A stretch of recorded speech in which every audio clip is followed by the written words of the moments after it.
Hello, hello, and welcome. If you're interested in learning acrylic painting, you are in the right place. I teach new tutorials every single week. My name is Jessie Robertson, and this is Keep It Colorful. Now, in today's tutorial, you're going to learn how to paint this lush summer forest scene, complete with the sparkling teal waterfall and sunlit birch trees. We're going to cover color mixing to achieve rich, vibrant, but natural greens and teals, layering techniques to create depth, how to capture light filtering through leaves, and ways to bring movement and texture into your water. This waterfall is part of one of our 4 seasons waterfall series. So if you are one of our Kick Academy subscribers, you can find the spring and autumn versions already in your library. The winter waterfall will be coming this winter season to complete our set.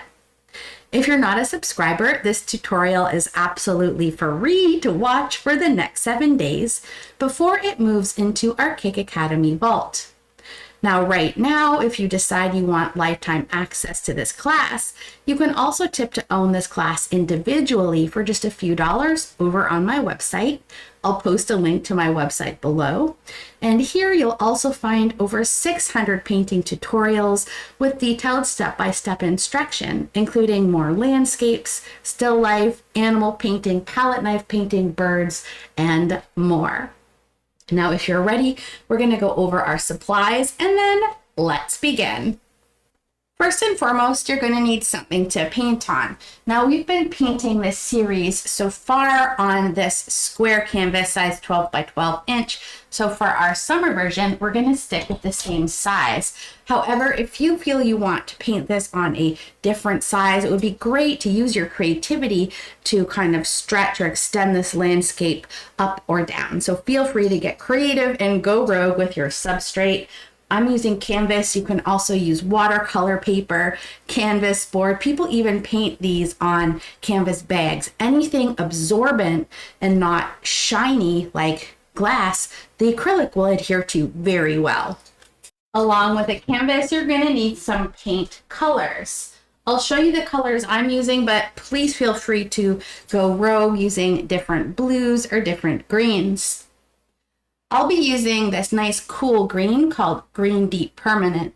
A great replacement for this would be phthalo green, and a lovely warm green that is called Hooker's Green, and I have the Hooker's Green hue here.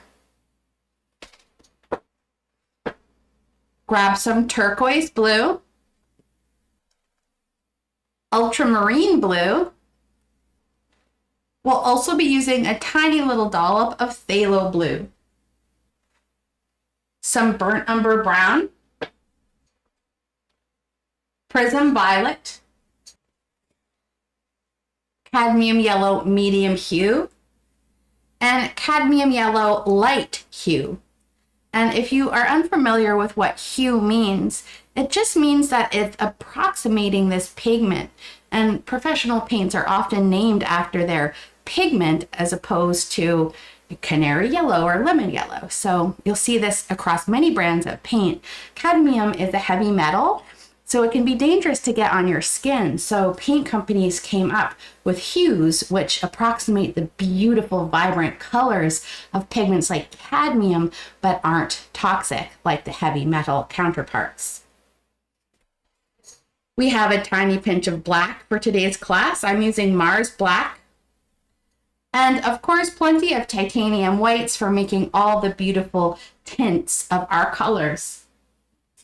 Along with paints, you'll need some brushes. So for today, I use this range of brushes, and I'm going to hold them up close so you can see the general shape and size. We'll be using a number 12 flat brush, a number 6 bright, a number 1 round, and a number 0 round. Grab for me 1 or 2 1/4-inch flat brushes. Sometimes if we use a brush a lot in a painting, it can be nice to have 2. For the thin little branches on the birch tree, I used this brush. It's called a script liner. A bristly fan achieves some beautiful texture in our waterfall and grasses, and it's got this lovely texture. Now, if you don't have a bristly fan, any bristly brush will do. So these are brushes that you usually find in like the oil painting section of the art store. Look at this. This is one of the cheapest brushes I own in a big kind of bulk bag at the art store, but it's got the same texture, doesn't it? So oftentimes I'll often just use a tip of one of these brushes to achieve that look coming down the waterfall. So any old bristly brush, my favorite just happens to be this fan. If you have a width brush, this is another brush that's wonderful for texture in grasses and in leaves, even in water and waterfalls. Outside of landscapes, it's fantastic for hair and fur. So I like having these in big and small sizes. And these brushes really come in every size, big, small, and everything in between. And one of my favorites is actually this kind of cheapy set. I think it comes with 5 or 6. Look at all these different sizes in the whisk brush. I put these in my Amazon shop. They're a little bit softer than this brand, the Royal Langnickel, the silver one, which can be very nice when we want the wispy texture, but to be a bit more blended. So a whisk brush or 2, a mop brush for soft blends, and last but not least, a little tiny acrylic fan brush like this one here. This one is a size 10.0 and it's barely the size of my thumb. It's super handy for getting fan brush effects in a smaller space. If you don't have the little tiny acrylic fan brush, any acrylic fan brush will do. And the acrylic brush is a different texture than the bristly fan. So you can see this is going to make very different marks than that bristly brush. When painting with acrylic, we want a big jar of water and some paper towel or an old rag for cleaning and drying off our brushes in between steps. A few other things you're going to want for today. If you have a little sea sponge like this, grab it and we're going to use it to paint in some of the texture of our foliage. The more marks we can make with organic texture, and our tools can help us achieve organic textures that we can't get by painting individual strokes, the more natural our landscapes can look. So I love utilizing a sea sponge. A light colored non-waxy pencil like watercolor pencil, chalk, or charcoal. You can even use kids' sidewalk chalk or sewing pencils.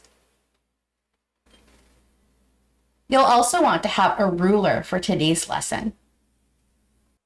When we're working with a lot of layers, having a tiny little blow dryer like this little travel size blow dryer is super handy dandy for getting onto the next step faster. When we are painting and have all our paints poured out, we don't want our paints to dry on our palette. So you can use something like a wet palette, but I also love having a spray bottle. The tops can kind of crust over and such, and I like using glass as a palette because it's reusable.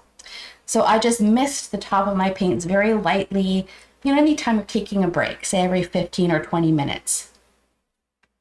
All right, that is it for supplies. So let's go ahead and start step 1. We're going to begin by using something called a colored ground. Grab your cadmium yellow medium hue, and let's add a little bit to our palette. We want about 3 parts yellow to 1 part prism violet. It's important that we use a nice warm purple like a violet for this color mix. So I'm going to mix with a little bright brush, like this little bright brush here. And I'm going to mix about 3 parts yellow to 1 part purple until we get a lovely warm brown color. We're essentially mixing our own homemade burnt sienna color, or in photography terms, like a sepia brown, a beautiful warm brown. And then we're going to paint the entire canvas in this color, and we will use some more of this color in some of our greens to warm them up and to make them look more natural. So we'll want to have a fair amount of this color, okay?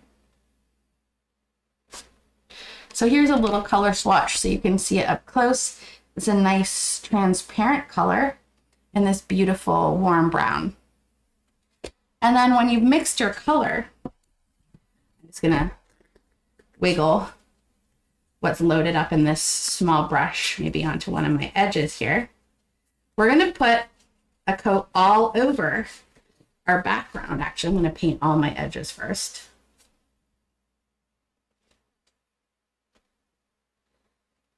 This doesn't have to be perfectly smooth, and it's gonna be see-through, but it's gonna provide some middle values right in the first kind of background layer.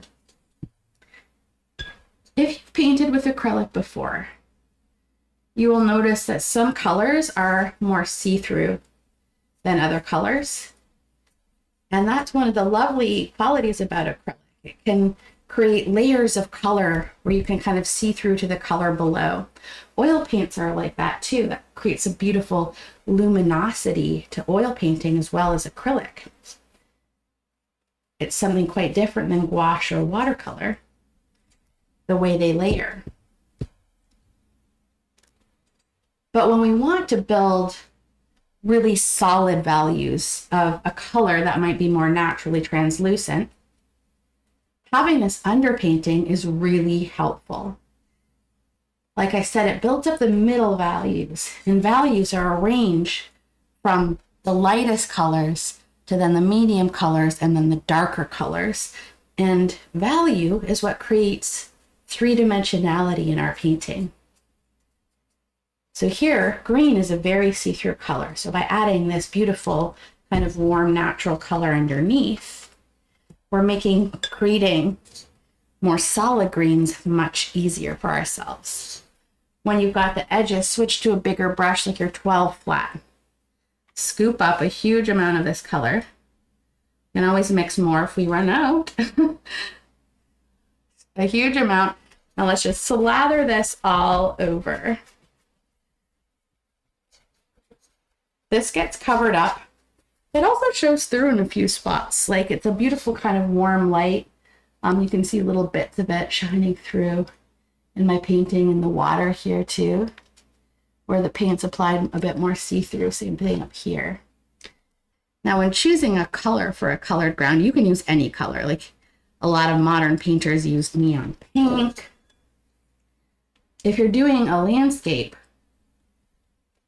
a more traditional way of painting, like the old masters would do, is to use a color that kind of represents the light in the painting.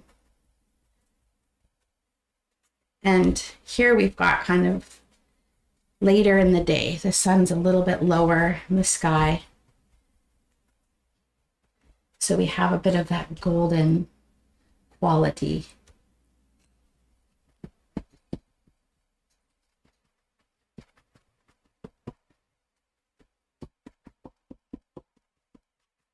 Now, if you have an even bigger brush, even like a paintbrush that you might use to paint a house with, this will make even faster work of this kind of underpainting.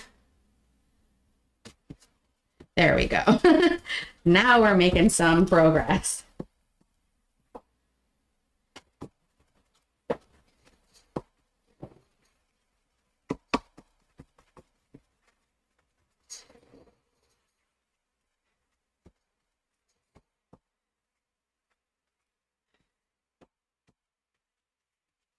This layer will look a bit see-through and a bit patchy, but it's going to shine through. And it's going to do its job. It doesn't have to be perfect. So scoot this layer onto your background, and while this is drying, we're going to go ahead and pour on the rest of our paint colors. So I'm going to pour the tiniest dollop of phthalo blue out. We're only going to use it to tint our sky color, so we don't need very much. And I'm going to squeeze out 2 dollops of my cadmium yellow light. Next to one of my dollops of cadmium yellow light, I'm going to add some green beet permanent. Now let's go ahead and squeeze out Another dollop of our green deep permanent. Actually, let's squeeze out a couple dollops of our green deep permanent. We're going to mix a few colors with this green deep permanent to mix our really kind of smoky, natural teal colors. So next to one of these dollops, squeeze out some ultramarine blue. Next to another, squeeze out a little bit of turquoise blue. And then this one will mix with just some plain white. Next, I want you to grab your Hooker's Green hue. And let's do 2 dollops of this color.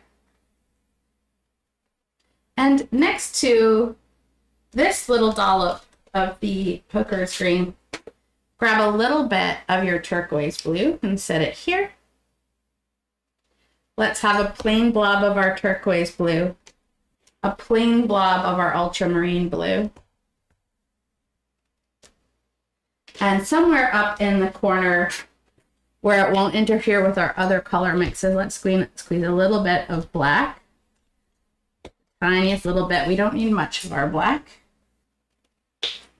And we'll also need a little bit of burnt umber brown. And I'm going to do 2 dollops of burnt umber brown and 1 more dollop of our ultramarine blue. Now somewhere up close to your phthalo blue, let's pour a large dollop of white. And somewhere near one of our blobs of yellow, let's pour another large dollop of white. That's going to be it for our colors for now. Let's make sure this is nice and dry. If it's nice and dry, we're going to get on to the next step, which is blocking out our composition with just a few grid lines. If this isn't dry, I want you to go ahead and grab your blow dryer and give this a blast.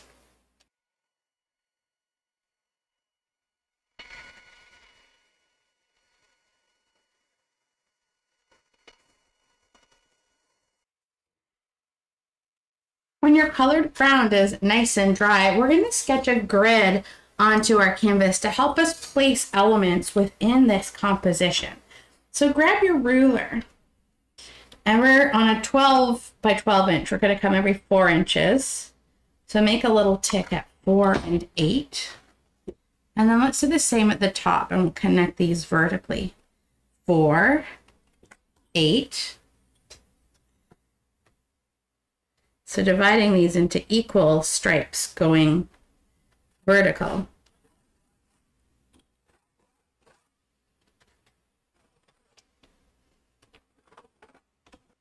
And now we're going to do the same thing horizontally.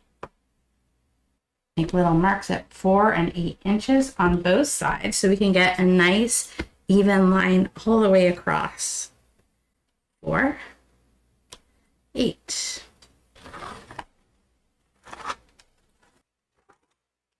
I also want to come roughly into the middle, and you can measure this. If you're on a 12 by 12 inch square, it's going to be about 6 inches. So let's also cut it in half vertically and come into the center here.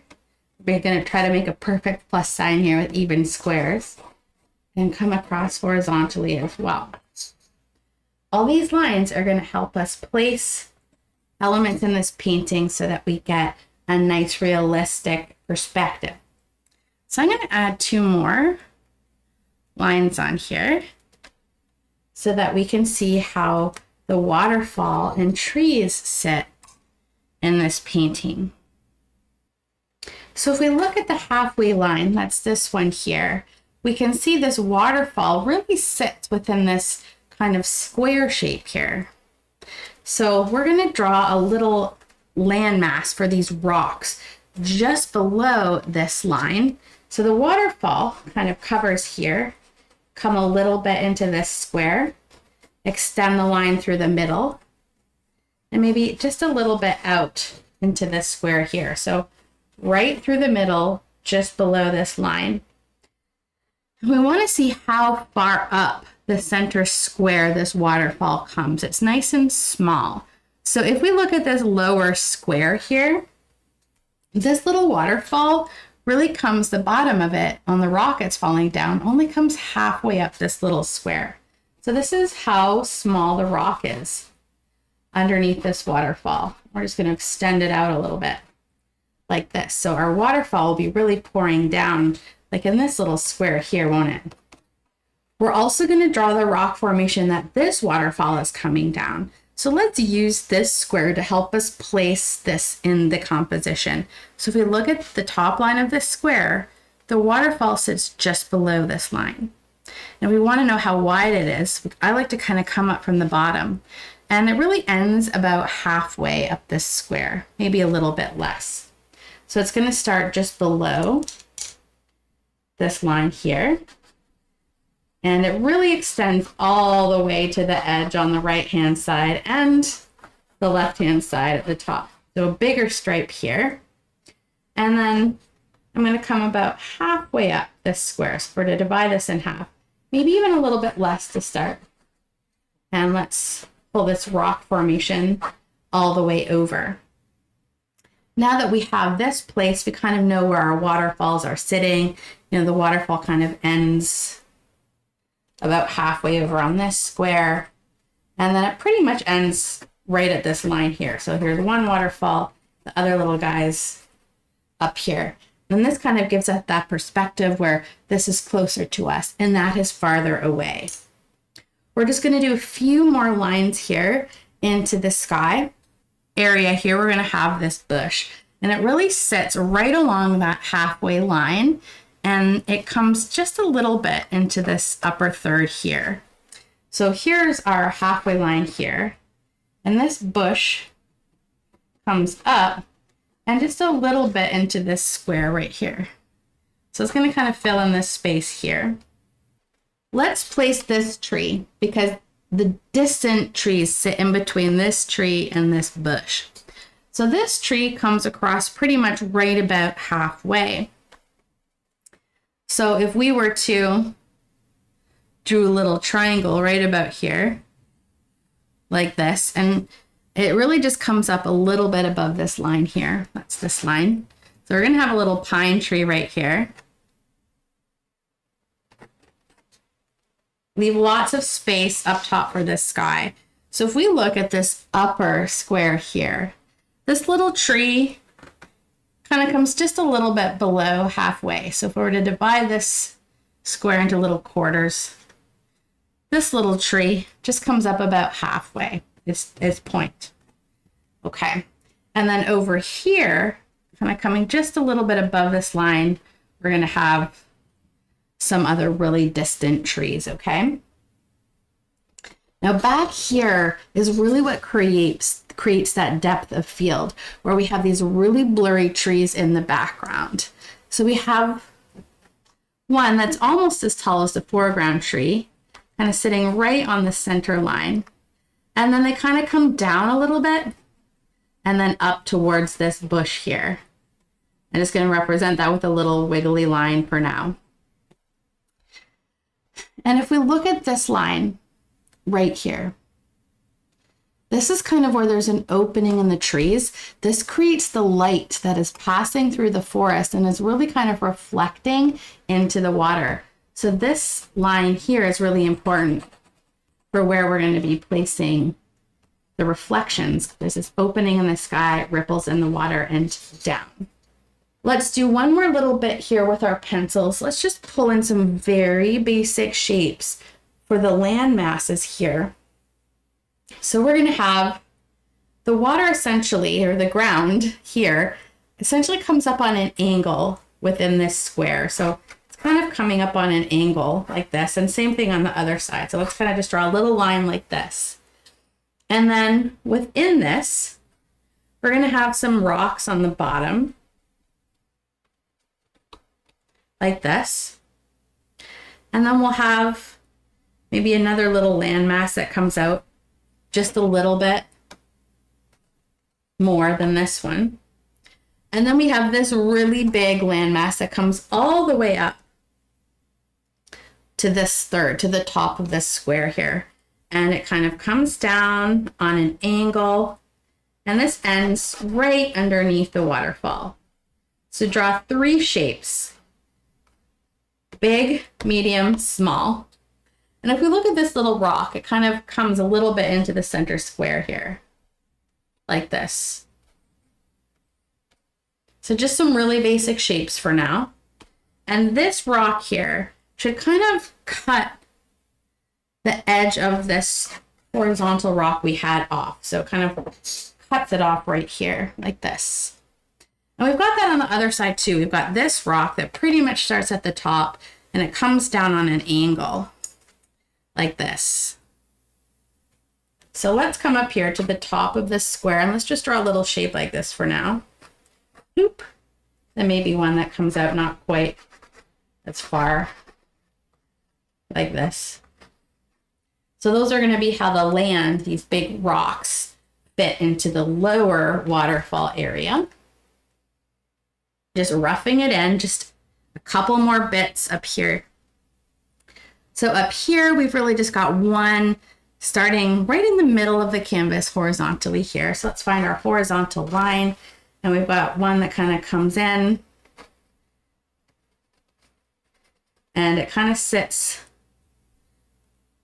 Here's our lower third line here, kind of just a little bit above that line, like this. So kind of starting halfway, and let's just do another shape that comes in like this. Okay.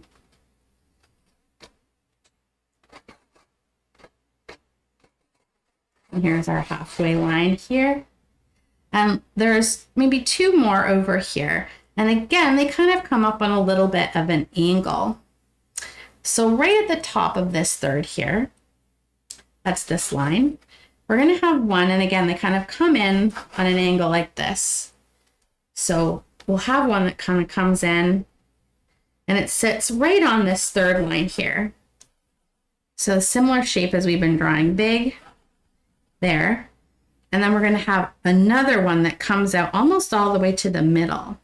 And it starts right in the middle of the canvas. That's right here. And it's going to come up and down kind of right below the waterfall. And it's going to come almost all the way into the middle, like this. We can easily alter these lines, but for now, we've blocked in our basic composition.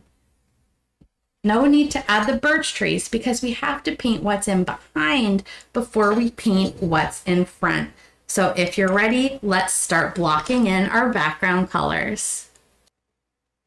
I'm going to remove these grid lines for now. We've done our job blocking in this composition. We're going to mix a little bit of a homemade black color for these waterfall areas. So let's take equal amounts of burnt umber brown and ultramarine blue and mix them together. And we should get a really dark color that looks very similar to black. If I put a little swatch here, you can see how dark this color is. It's really beautiful, but it still has the brownish blue undertones.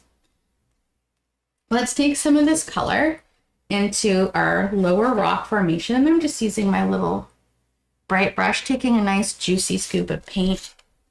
And I'm just going to start filling this in. Can even give some subtle curves to the bottom, like a little angle maybe.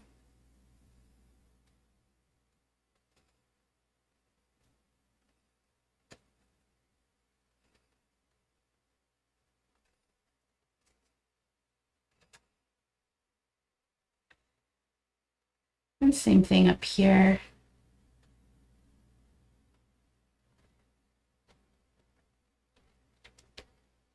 Give it a little shape, mostly straight, but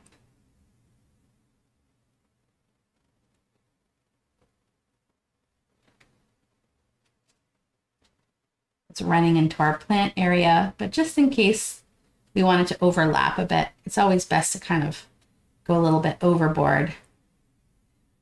Acrylics are really good at layering one on top of another. And let's do this little part too.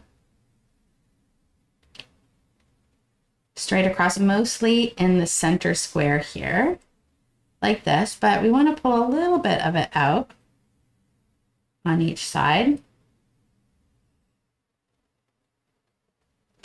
just a little bit. And remember, when we end this, it's going to come down on a bit of an angle because these trees, these grassy areas are going to overlap it.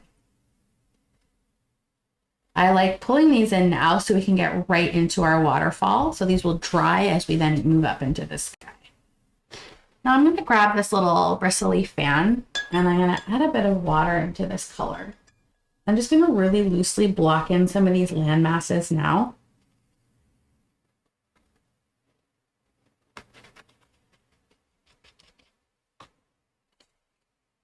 So this can be see-through and a little sketchy. It's all good. You can wrap what's on the front around the side as you go.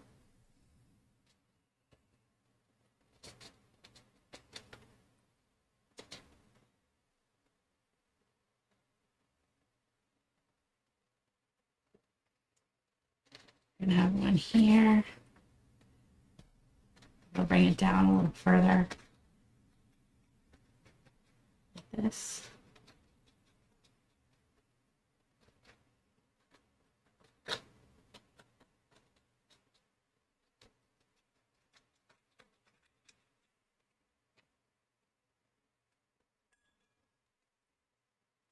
This first layer can be really loose and sketchy.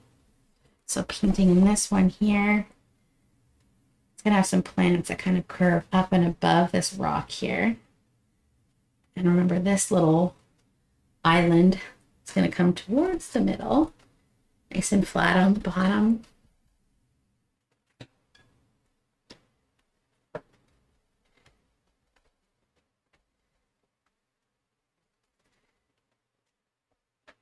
And then there's another little one that doesn't come up quite as far.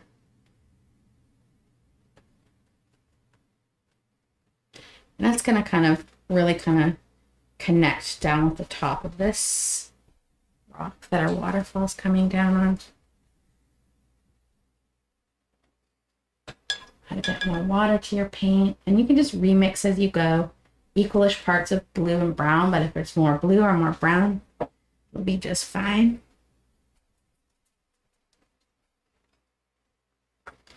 And this one at the base of our waterfall here. Rinse your brush. Again, getting that cool shape that looks like the water's coming out like this. So this one's not going to come out as far. And we can think about these as like individual rocks. Like maybe this is one, and maybe there's like another one here. And that will come alive when we add highlights. You can kind of start thinking about these blocked in darks as actual rocks. And I block this into 3 little rocks, but it starts just really dark. Maybe I'll just do one big one here, and then a little one here. Okay. Awesome. Rinse off your brush and tap it off on a napkin to clean it. Grab the tiniest little bit of white and add it into some of your homemade black. I want us to mix kind of a medium gray color. And I'm still using my fan brush. So this is our homemade black with just a little bit of white in it. And this might be kind of a bluish gray or a brownish gray. Okay. Maybe a little lighter. There we go. So just add a little bit more white in there. A little something like this. Maybe even a little more white still.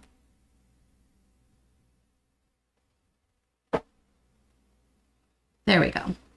And let's make a little rock in this kind of square, so ending before it gets into the middle square.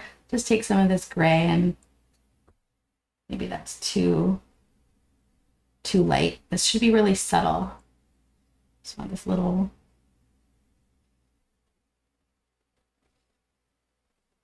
very subtle rock there. And I might do a little rock here.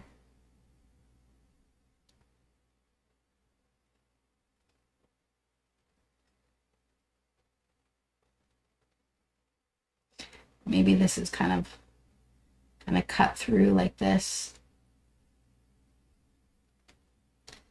Maybe a little rock here.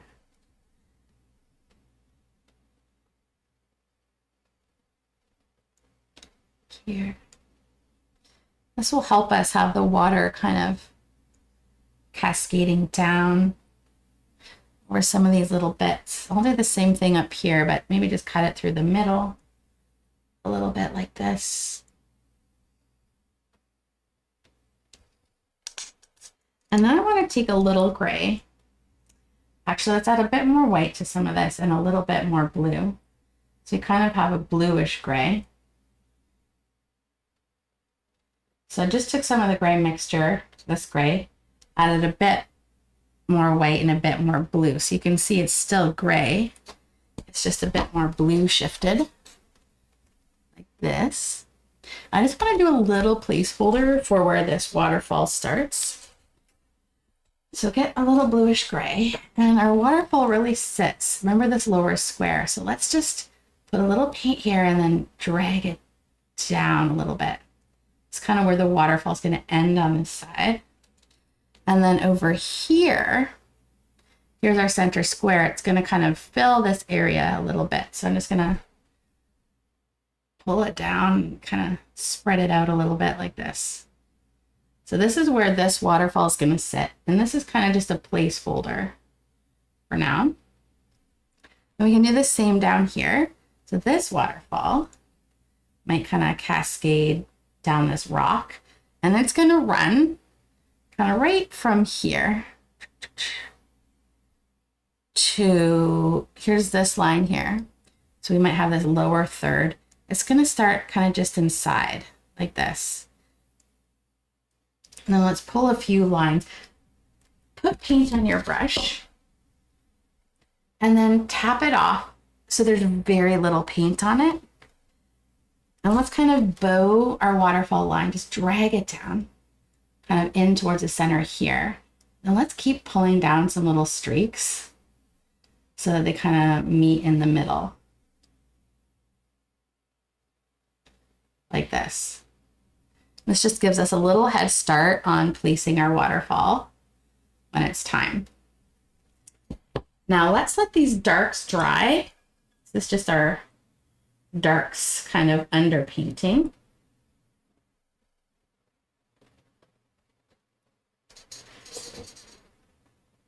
Just fixing the spot where my thumb accidentally hit here. Actually, let's do one more thing. Let's do one more thing in this layer. Let's go into the tiniest little bit of black, pure black, and let's add it in a few little broken bits of texture kind of in here, a little bit like this. So this is a rock here. I'm just going to pull a little bit of black kind of on the bottom. Maybe there'll be a bit up here, letting those under layers shine through.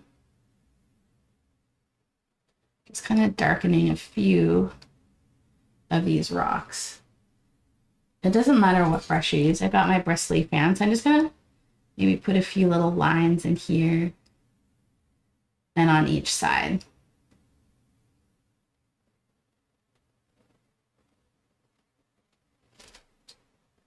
So the texture is very broken like this. And now that's it for these darks. While these dry, we're going to move up into the upper part of our painting, including the sky, which has two colors, a very pale yellow and a very pale blue. So go ahead and mix off your rinsing brush or your bright brush or mixing brush. Rinse off your bright brush. I'm going to start with our yellow color. I want to take a large amount of some white, excuse me, I'm going to go just the tiniest tip. Take a pinprick on the corner of my brush of the cadmium yellow light, and I'm going to mix it in. And I want to have a color that just has a slight,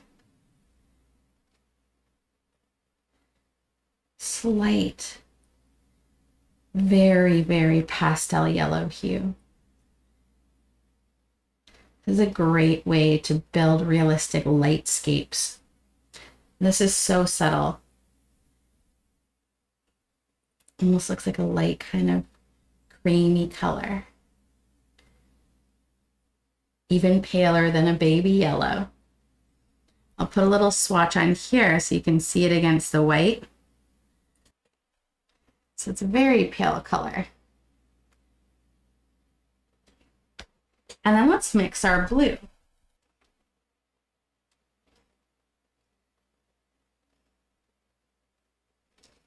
Let's go even less of a pinprick into our phthalo blue.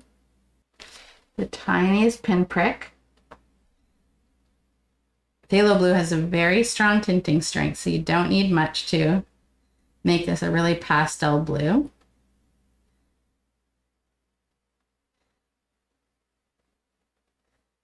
A nice light blue. And when you have a nice light pastel blue, let's also add the tiniest little pinprick of some ultramarine blue. We'll make our own little kind of custom sky blue color.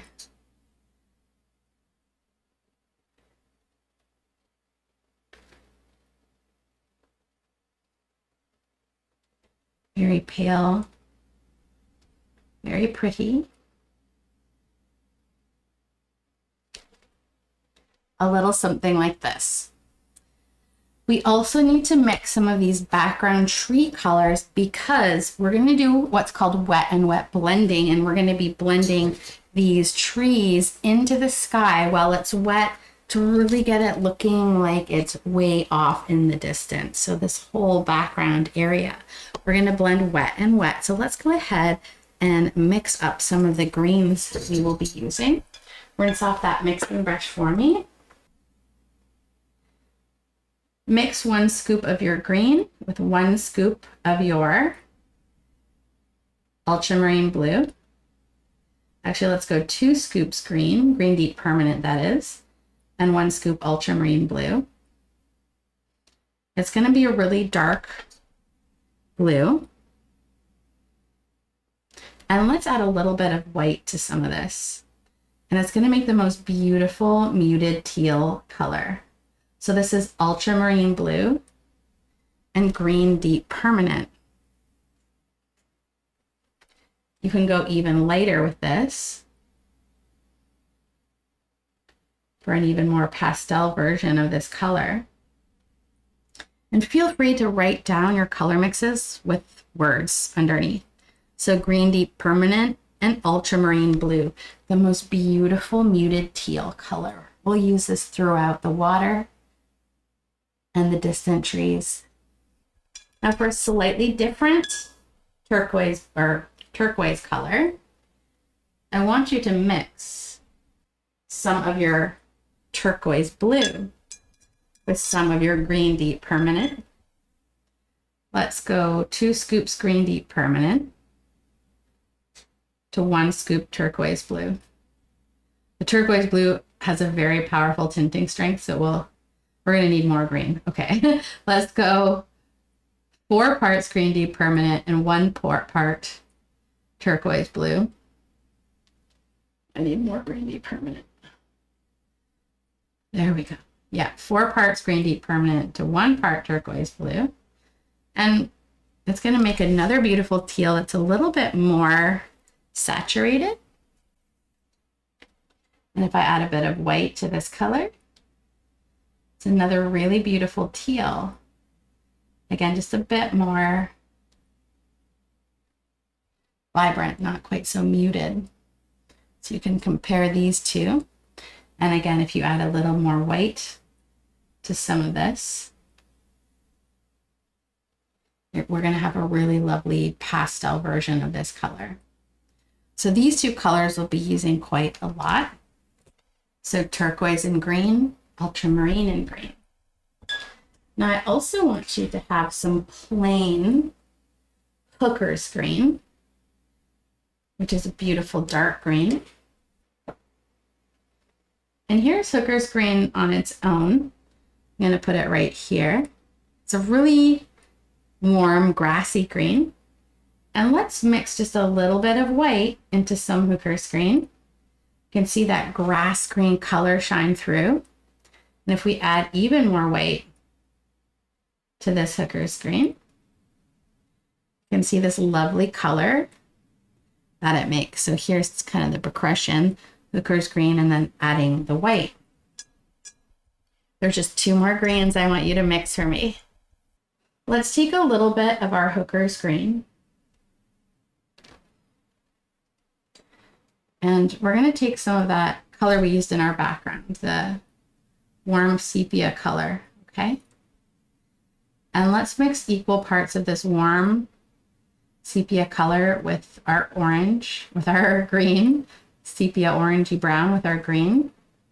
And that's going to make a really lovely dark warm green when we add white to this color. It's so beautiful.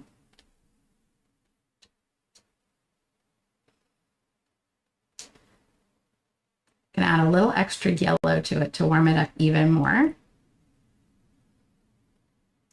Now watch when I add a little white to some of this color.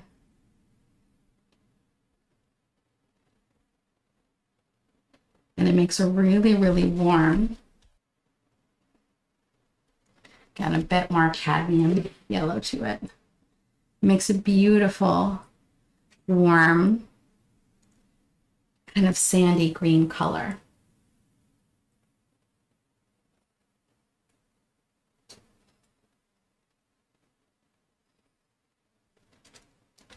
So that's a more neutral green.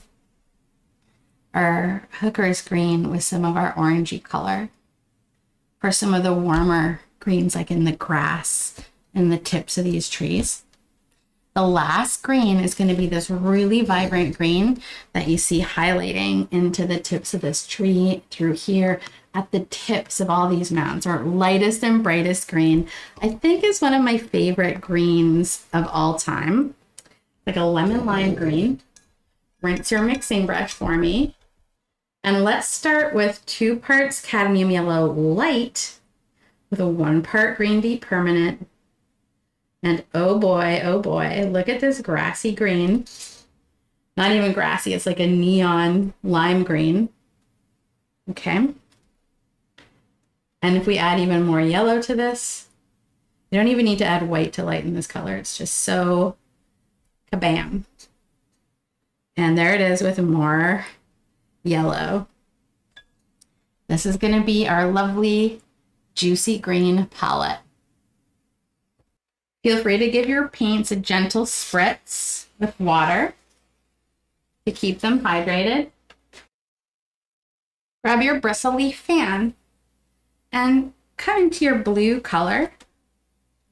I might paint a little bit around my top edge. And you can grab a nice juicy amount of paint for me.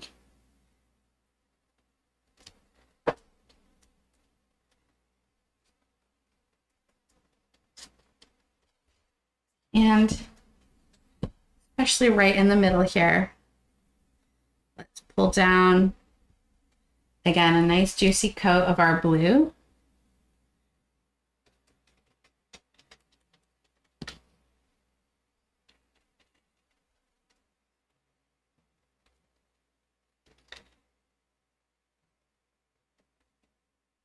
Quickly rinse off your brush, grab a napkin if you have one close by. And we're gonna go wet and wet. So rinse, rinse, rinse. Squeeze excess blue out of there. Come into your light yellow. We're gonna bring this kind of down.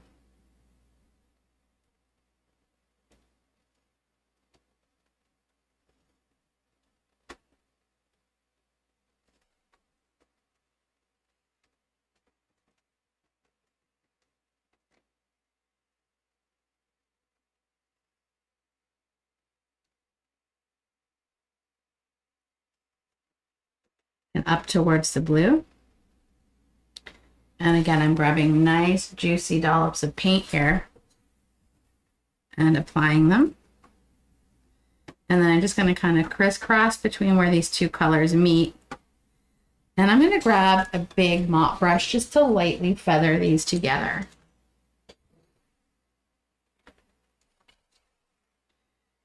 A lot of this gets covered up, so we're not going to spend too much time here. And any big brush will do, okay? Just soften it down. Start with that juicy amount of paint so you can see my brush strokes there, okay? Soft, soft, soft, soft, soft, soft. And again, we're not going to spend too much time here because we're going to work those, especially these distant trees, up wet and wet. So when it looks blended, rinse off that bristly fan brush for me, or you can also use your mini fan. And not this big tree here, which comes over to halfway, these distant trees. Let's take a little bit of our mixture, our ultramarine blue with the green that has some white in it, one of these dusty teal colors, okay? I went with the ultramarine with the white. Now let's kind of tap up the middle where we want to have some of these trees, even around the edge here a little bit, okay? And I'm just using the very edge here of my brush. It's kind of coming up just a little bit over this line. And I'm using just a little edge of my brush, creating this little divot where the light's going to come down, lightly softening up in here too, okay? And then right across that halfway line, gently wiggle across. I might switch to my little mini fan here. I'm actually going to grab a little bit of this really light lemon lime green here, and I'm going to wiggle it a little bit around the edges right into that wet sky color.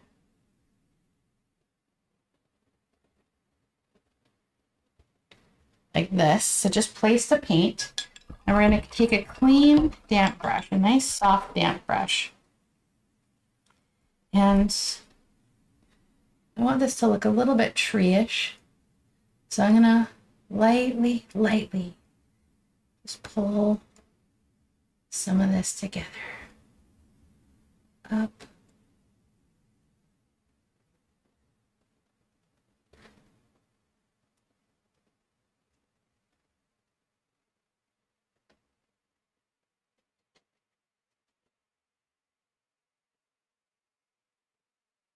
Taking another really light teal color in here. Keep it light.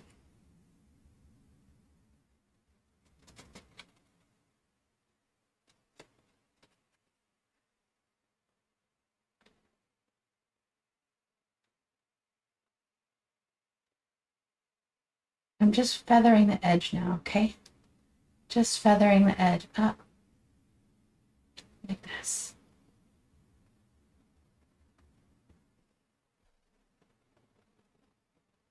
Take a little bit more of a dusty teal just into the bottom of this tree, just so it kind of fades to lighter at the tip a little bit.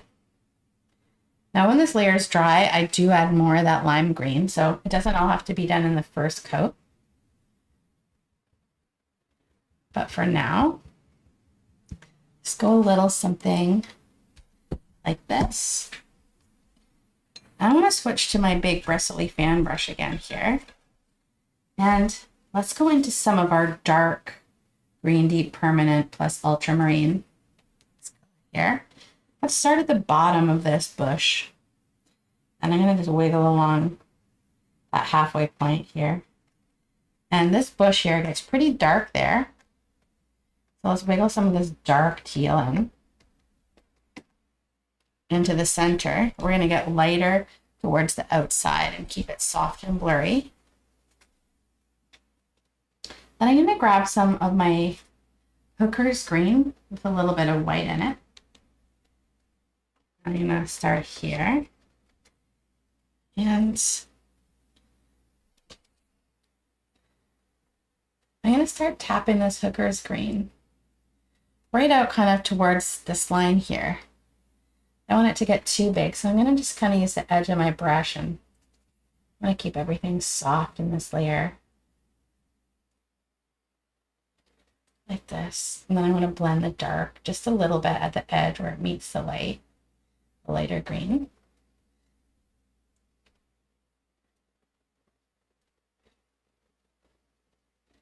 So here's our little shrub, and you can do little taps at the edge, and we're working this wet background. So here, push lightly for me. Some little taps. Let's take a brush with just a little paint and maybe feather some of this lighter hooker's green along the bottom here. This will be a darker tree, but for now,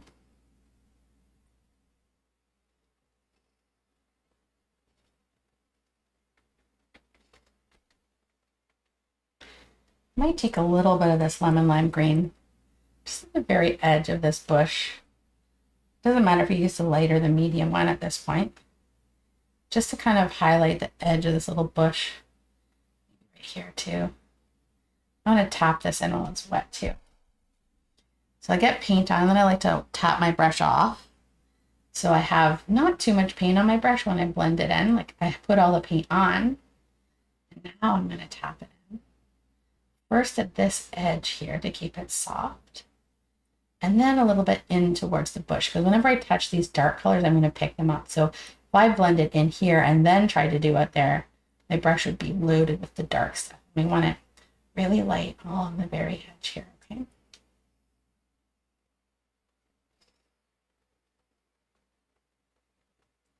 You can use both sides of this brush if one has too much paint. And we're going to keep it pretty dark in the center here, because that's going to allow, when we pull this bush in, to see the edge of this bush here against the darkness there. So let's keep going here. I'm going to grab some of my turquoise blue with the Green Deep Permanent, and we're going to start with some darker colors underneath here. Maybe a bit of this one, the ultramarine and green here. This tree will be here, but we're not going to pull it in just yet. So let's keep building these up. Let's take one of our lighter dusty teals. I don't really care which one it is, but let's get one of our lighter ones right at the edge here. This will be kind of the transition up into the sky.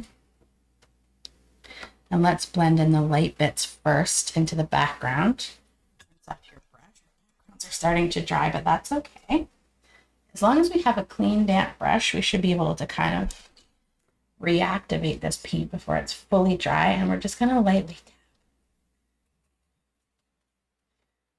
into this edge here. I'm going to use the clean side right here. Just a little bit of kind of texture, like dappled leaves.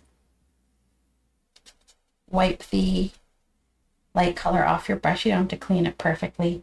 Maybe even grab some Green Deep Permanent, and let's just soften now the dark color. You can use your thumb anytime you feel like it would do better than your brush. And now I've got quite a bit of juicy paint on here. Again, you can see some of the brush strokes in there. I'm just gonna tappity tap tap.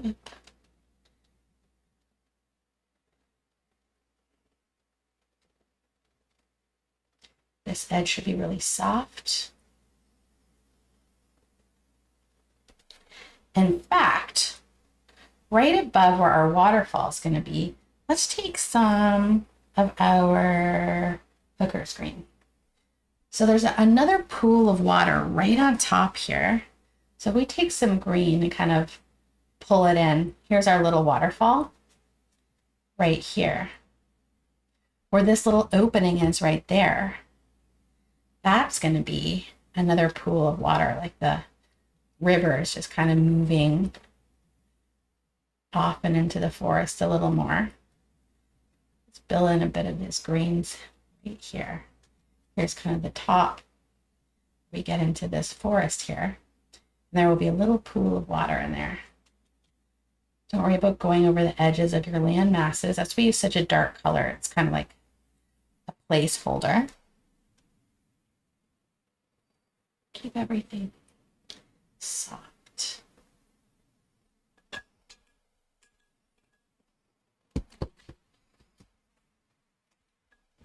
I'm going to grab my little mini fan here. Actually, I'm going to see if I want to blend this a little more. There we go.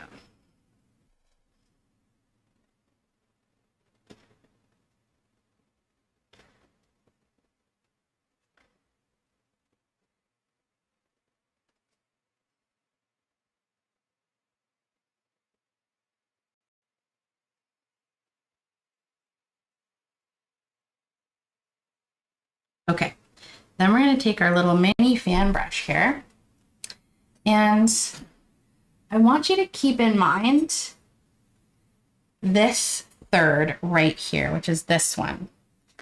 Because we're working in our background, I want you to think about this little pine tree, don't mind my head, right here. If I come up in the middle of this third, this little pine tree comes right up almost to the top. And I want this to be nice and soft and in the background. So sometimes I'll just kind of use the line I have down there. And I'll be like, okay, here's my third. And I'm going to come into some of my green deep permanent, the dark one, with the ultramarine blue. And I'm going to kind of find halfway. And I'm going to start down in this mass of trees here. Okay, so this little tree, and I'm just using the skinny edge of a brush, comes up almost to the top. And pine trees are kind of bigger at the bottom and smaller at the top. So I'm just going to kind of dab some paint on so it gets bigger on the bottom and smaller at the top. So this tree is placed. Now I'm going to soften it into the background while it's still a little bit tacky. So I'm going to wipe all the extra paint off this brush, and I'm just going to use the very edge, like this part here of the brush, just the edge. I'm going to try to pull some little branches out and up, very lightly softening this in. It's picking up some of the lighter colors in behind. Just going to lightly pull.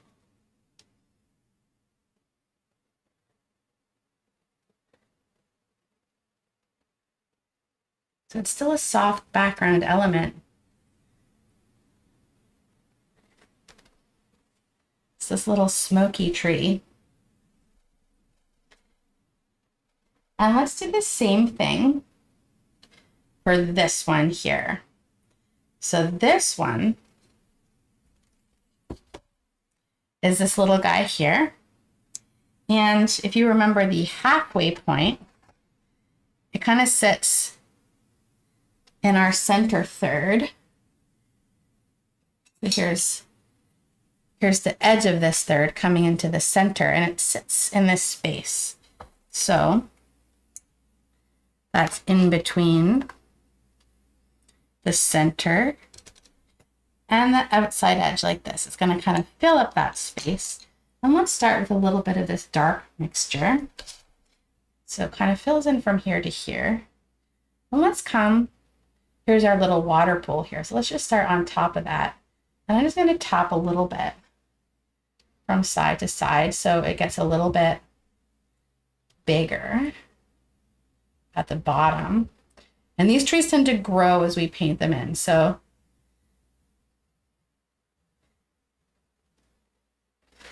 if we start a little bit smaller, that's good because they will get bigger. and just little taps, so it's going to get smaller towards the top. And I want this to be a bit more grassy green. So I'm going to wipe that bluish green off my brush. I'm going to come into some plain hooker's green, and I'm just going to try to extend the edges out. This is a light paint load this time. So I want you to use not a lot of paint like we did for the background. This time, let's aim for just a little paint.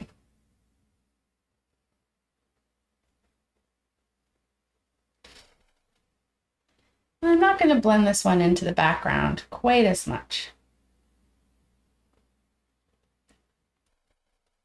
And it can start to overlap these distant trees just a little bit. I might take a little bit of the green deep permanent, this hooker's green here with a little white. That's this color. And tap a little bit through, especially on the right-hand side, because that's where the light is.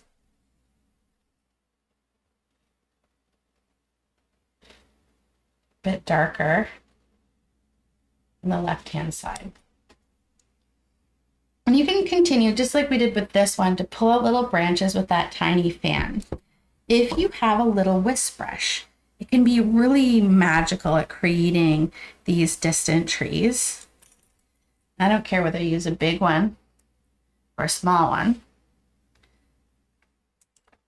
Start small, and let's just tap the edges out with this. So tap up and pull some of those little branches kind of out. And I'm just using the tip of this brush. And look at that kind of branchy like structure. So good at this. Kind of mimics the look of the little needles.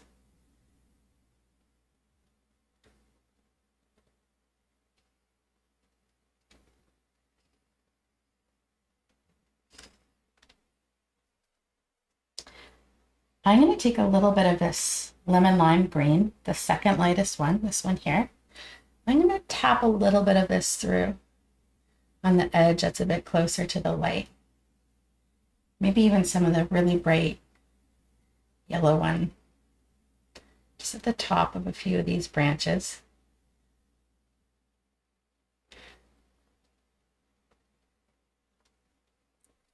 Just a little paint for me.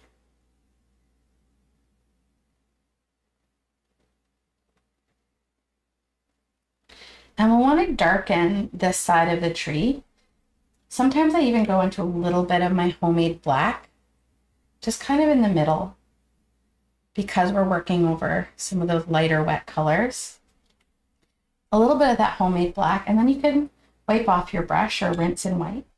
And we'll blend this in with a little bit of our hooker's green. And this should really help darken the left-hand side. You can also come under some of the little highlights you just put on. Think about pulling it out to the left, mostly. Also kind of coming under a few of these little highlights. So this tree has more contrast than this one, and much more contrast than this one. So this one's closest, this one's second closest, and this one is the furthest. And that's called atmospheric perspective, when we use contrast to insinuate distance. So this has the lightest lights and the darkest darks. You can continue tapping in some little highlights if you like on the right hand side. Spend as much time with this tree as you like. Most of what's to the left of this tree is going to get covered, but we want these values, these lights and darks, just kind of peeking through.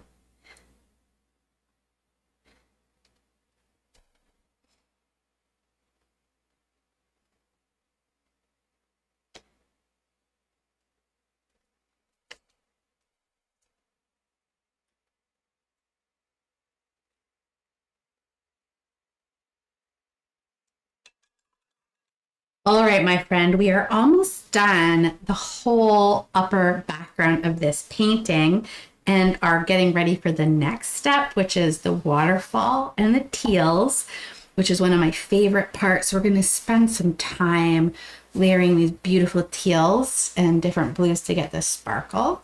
And then the grasses are very loosey-goosey painting with the fan and the whisk brush. But hang on, we're going to finish two more bushes, which add some really lovely forest atmosphere. So it's all about the layers.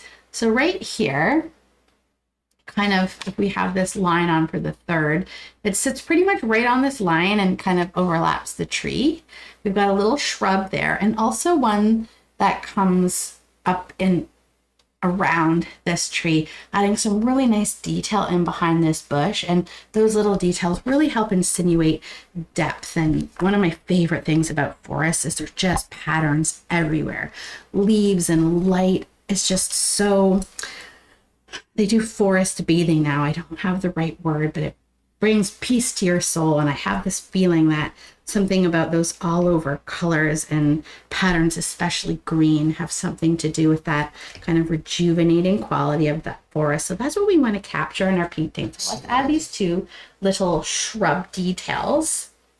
And you can use a fan brush, you can use a whisk brush. I'm going to use one of my whisk brushes. And I'm going to start with some of that Green Deep Permanent with ultramarine blue, the dark color. Okay, and it pretty much sits right on this line here and a little bit more kind of down, like almost right on top of where the waterfall is. Pull in a little bit of the paint and then move it around. So again, you see how my paint is raised. People often think I've got some like mediums, slow dry medium in my paint, and I don't. I just use more paint than I think people think I've got in here. Let's kind of pull it so it arcs down in front of this tree. Tap off your brush. Go into some hooker's green for the opposite side. This will just kind of fade up and into the background there. Okay. Now let's do the same thing over here. Let's start with a little bit of hooker's green. And if we're thinking about this section here, like this tree, this shrub only comes over halfway at its biggest point. So let's start with some dark color. So here's this section. At its largest point, it only comes over halfway. So I'm going to put a little dot and some dark green, and it's going to arc up and down about here. And let's block in some of these darks first. I like using the hooker's green for this one. Kind of mass in the general shape. Let's do some hooker's green with a little bit of white, that medium color. And now let's bring out some little branches. I'm going to use this whisk brush, and let's say it kind of is overlapping that kind of big mass tone. And let's say we've got some little branches sticking out and down, and then a lot of light hitting like the top of this little shape here, like this. Rinse your brush to make stuff look a bit more natural. I find it's always really helpful to take a clean, damp brush and just kind of feather into the edges a little bit. Build up our values really slowly. And just by hovering over this area with a clean kind of damp brush, it's almost like we're working with the oil paints, like the edges aren't quite so harsh, especially when we see stuff at a distance like this. So here we've got kind of an insinuation of light hitting the tips. We can accentuate that. I'm going to go into some pure yellow, maybe just a touch of the green, but this lemon lime yellow. And I'm going to tap out a little bit. Lots of little leaves at the top.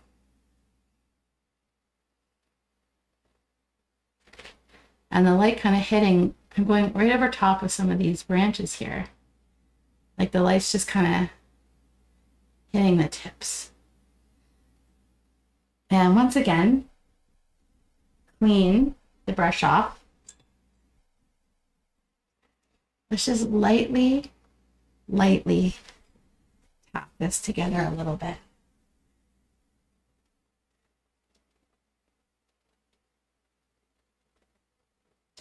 If you want it really soft, just kind of push harder.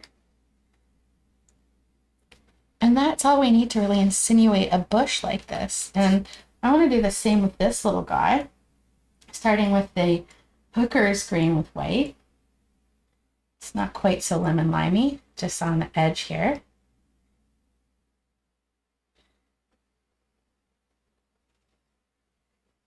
This. I might use a smaller loose brush, and then into the yellow, the pure yellow. This will really help keep it separated from the tree and behind it. And I'm just going to soften these together like this. This tree is still really wet, so I might do another layer after it dries. But I wanted to get this little guy in here now.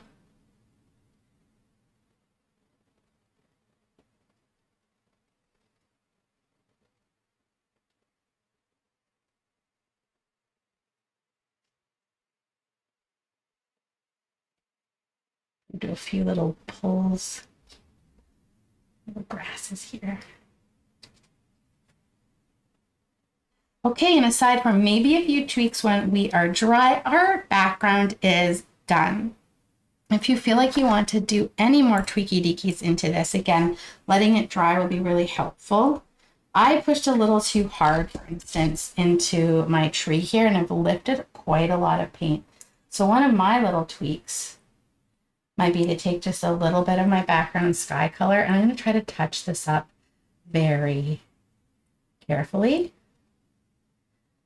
I lifted right down to that yellow color. So I'm going to try to soften this in maybe just with my thumb, just where it was kind of the worst. I'm just using a little bit of paint. Oh. There we go. I might take some of this lemon lime green, just the very edge.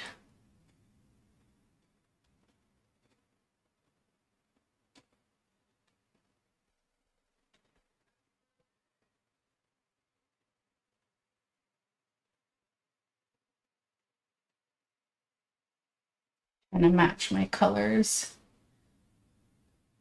Paint over that a little. Now you don't have to do this. But tweaking is always possible if you need to. Anything you do here, just keep the value really, really light and really soft.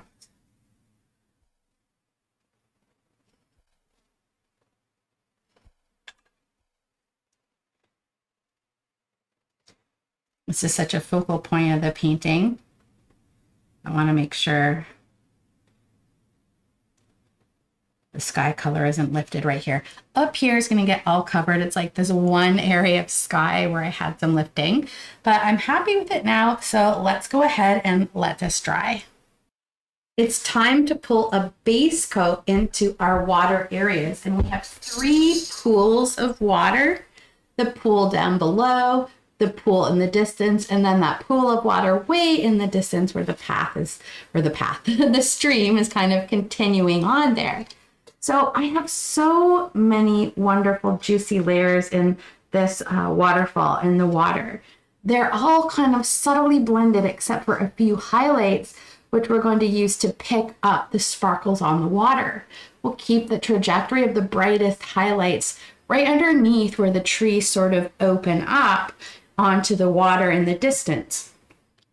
To get this a look, we're going to start with a darker layer, and then in a second layer, we'll pull on the midtones and highlights. We have this wonderful mid-tone already, which is going to help us with those see-through greens. And just remember how see-through a green color is, say, compared to a blue or a teal. So this beautiful golden color will shine through for us, helping us achieve those midtones in just a single layer. We're going to start building in the dark and medium teals. That will be both our ultramarine dark, ultramarine light, and then the turquoise blue mixed with the green deep permanent as well. So ultramarine blue plus green deep permanent, turquoise blue plus green deep permanent. So we're going to be using this whole value range of colors in both of these. And again, there's just subtle differences. This one's more saturated, this one's more muted, but sort of the more colors you have in your waterfall, the more depth it starts to achieve. Let's start with a medium-sized brush. I'm going to use my fan brush, but you could also use a bright brush for this as well. And if you're new to painting, I recommend toggling between at least 2 brushes and finding one that feels right for you. I'm going to start with some of my lightest color. I'm going to come down here into my ultramarine blue mixture. And I might actually take a little bit of my lightest color so I don't lose the main path of light here. And I'm going to pull it down in kind of a vertical band like this. And I'm going to wiggle that in both pools of water. Lightly rinse your brush, or better yet, have a paper towel in hand so you can kind of, it doesn't have to be perfectly clean. We're just going to get the bulk of the color off. Then let's go into a little bit of a darker version of this color.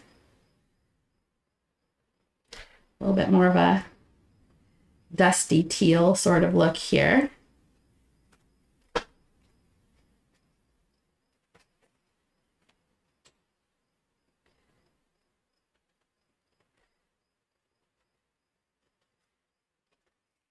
And then I want you to rinse your brush and go into some plain green deep permanent that doesn't have any blue in it. And you can see how see-through this color is. So if that was on white, it just gets even trickier to try to build it up. I love the way this golden color looks. And don't worry if you go over your rocks a little bit. Right now I want you to focus on getting a nice gradient. So right now, just blocking it in. And I'm doing both of mine at the same time. If you feel like you paint a little bit slower, feel free to just do one pool and then the other. But I want you to get a decent amount of paint on here. I might take a bit of my more saturated teal, even some of the plain turquoise blue, kind of in between. And right now, I'm just kind of pulling some color in. Maybe even a little bit of this lime green in here too, lemon lime. Okay. So now we're going to start to blend these. And we want streaks going both vertical and horizontal. So I've lightly cleaned my brush, and right now I just want to feather up and down. Go side to side if needed. But as I move out into these colors, if I come back into my light area, it's going to bring all that color in there. So the color's all kind of slippery and wet at first. So right now we just want to achieve some degree of light to dark. And you could do one side and then the other so that you're blending out into the darkest areas here. And then kind of wipe your brush off. We're going into the other side. I need a bit more of that teal here to balance this out. So I just kind of want to fill in with some color going vertically. And then I might pull a little bit horizontally as well.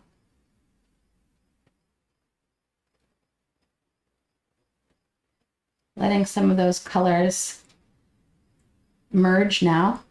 Just a light touch here. Again, don't worry if you go over those rocks. We haven't really painted them in yet. This is just, want to get our water right first. So there would be a nice base coat for this upper waterfall. I'm going to add a bit more. You can use your more muted teal or this more saturated one as your highlight color. So want to keep it tracking roughly in the same spot.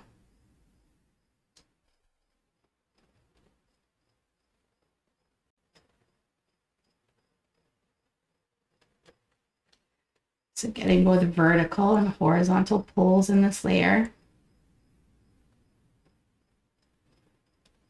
All right, but I'm down here now, aren't I? Okay. Getting some of the light color. I'm just adding a little more paint in the second lightest value. I even wiggled a bit of that green in there. Just going to mix down into really beautiful teal too. And I'm going to add a bit more of this dark green. Not concerning myself with those rocks if it helps me to blend it, to go over top a little bit. And I'm not moving my brush all over. I'm kind of trying to hover a little bit just up to where the darkest color meets the second darkest color for now. Rinse my brush, and I'm going to continue softening these together.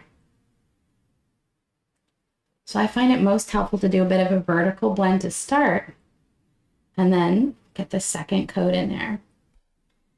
Now when paint is super wet like this, it gets really slippery and it wants to go everywhere.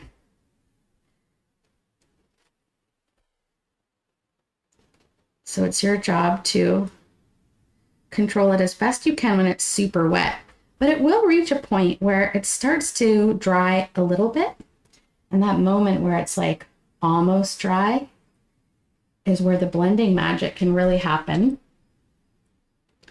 Continue tapping a little bit of a highlight into this paint down where the light is shining as it dries. For highlight colors, you could use a light teal, even some of your light yellow from the sky color. I'm going to quickly spritz these paints. They're looking a little thirsty. So I've been using this little fan brush. It's fantastic. But again, you could use a nice soft little bright brush. It's about this wide. And just tap it in. Those paints in behind are still quite wet. So I'm going to try my vertical blend first.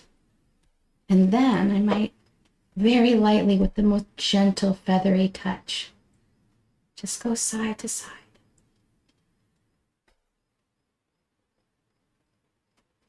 Now, I'm going to leave this as good enough. I'm going to do one more thing. So I want to take ultramarine blue and white, kind of like our original sky color, but just the ultramarine. It's a really purpley blue like this, kind of a medium value, medium light. And let's pull it right at the foot of the waterfall. Actually, I might even add a bit more ultramarine blue to start. And let's just pull it right here. This is where the water is hitting the pool below, where the waterfall is kind of spilling down into the pools. And it's creating some mist and, oops, that's really just dark. It's creating some mist and splashes down here. So we're going to start pulling that in now. And I've come along here and pulled it in. Now we do need to integrate this into our water below. So let's just lightly hover side to side and kind of try to integrate it down just a little bit. My paint's at that beautiful stage where it feels really sticky. So I can get really lovely blends at this point. So let's hover it down. This one got really dark, but that's okay. Hover it down just a little bit where it meets the water here. And then at the bottom of the rock, I want you to take a brush Could be one of your whisk brushes or even a 1/4 inch flat brush. Okay, like maybe a 1/4 inch flat brush. And if you have an old or more raggedy brush, that's even better than a brand new one with a crisp tip, because we're going to do some scrubbing at this edge. I want you to use the side even. Get it wet. And get it wet and then tap it off so it's damp, okay? Damp brush. And we're not going to do this all over, just at this edge. We're controlling the edge and we want to make it start to look misty. I'm going to rinse my brush again. And then again, I'm going to just create a little bit of a fuzziness. Fingers sometimes are awesome at this too. So look at that kind of area of mist there. Another brush that's great for this, if you happen to have a round blender brush like this, you can, this is a scrubbing brush. It's what it's designed to do. This is great for controlling edges and making them soft. I'm going to rinse my brush every so often so that I can blend the paint without moving the paint that the brush picks up. So every time I touch a color, it picks up paint, but I just want to keep softening the top. Rinsing again. So no more paint on here, so I can just kind of lift this edge a bit. And you can do this with either brush. Messy. Okay. Take your time with this blend. Pause the video anytime you need to. When you feel like you have a nice base coat, and from here, you guys, we're just going to add a few more messy ripples to make the water look like it's really moving and getting some lovely highlights in here. But we need this base coat so that we can just pull out like a few taps of some greens and blues on the side, a little lighter, and then some ripples. So one more small coat for that water. But we want to bring in these kind of dark and medium values, not the highlights yet, into this waterfall. So if you can picture our water without the highlights, that's the step we're at now. Now take a look here and picture these waterfalls in the stages that we might paint them in. And the biggest technique I want you to take home today is working in a dark to light value method. This is how old masters often painted when they were painting things like landscapes or human skin to get it looking really luminous and have more depth. Of course, one way of painting a waterfall is just to have a dark background and just pull some streaks down with a fan brush. But when we work with multiple colors and in layers, we add a more fine art quality to our paintings, and it does give them a beautiful quality of depth and realism. So we're going to pull in the darkest color first, starting with this kind of smoky ultramarine blue, and then look at our middle value, this kind of light smoky teal. Then finally some white, and I don't know if you can pick it up, but there's a little bit of yellow in this white too, picking up the light color we had in our sky and creating a realistic lightscape. So value, dark, medium, light, is one way that we can achieve depth in our paintings. There's multiple brushes that you can use for this, but one that naturally has a bit of texture in it is going to be a fantastic place to start. So if you have a brush that has texture in it, like this little whisk brush, this one is a 1/4 inch, or this tiny fan brush. So if I were to use my fan brush, I might just use this little tip, because these bands of the waterfall, the water pooling down, are quite thin. So a smaller brush is going to be a bit better. And I want to start with that darker ultramarine value, like this, or even a little bit darker. So I'm going to start with my fan brush, but I'll demonstrate both for you. I'm going to take a bit more ultramarine blue into some white.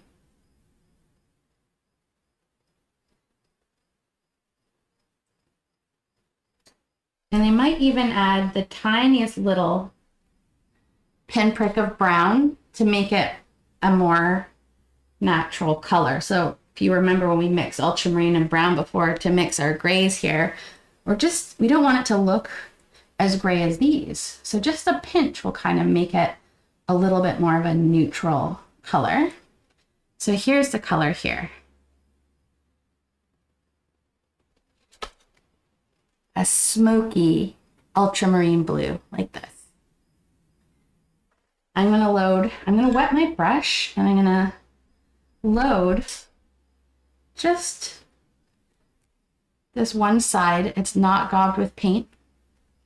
And I'm going to start pulling down some bands of water. These are going to start converging together right where this tree is, kind of right about here. And what I mean by that is we're going to start about here, and let's just kind of pull down some little streaks.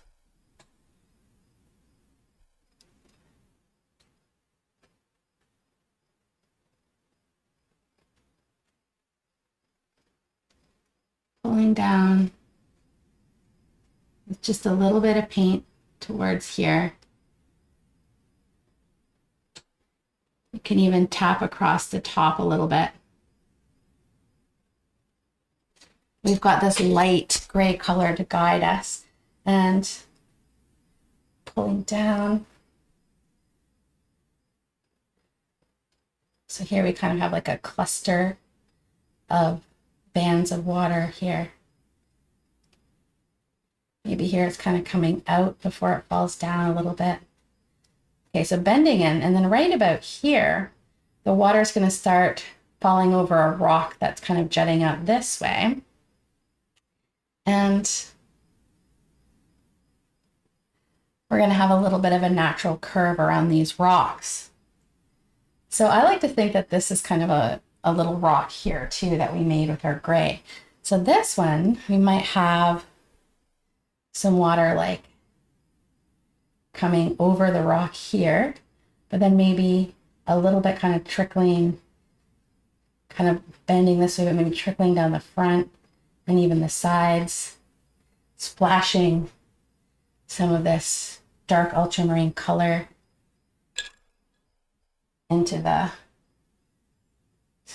steam that's arising here, that's really mist from the waterfall itself.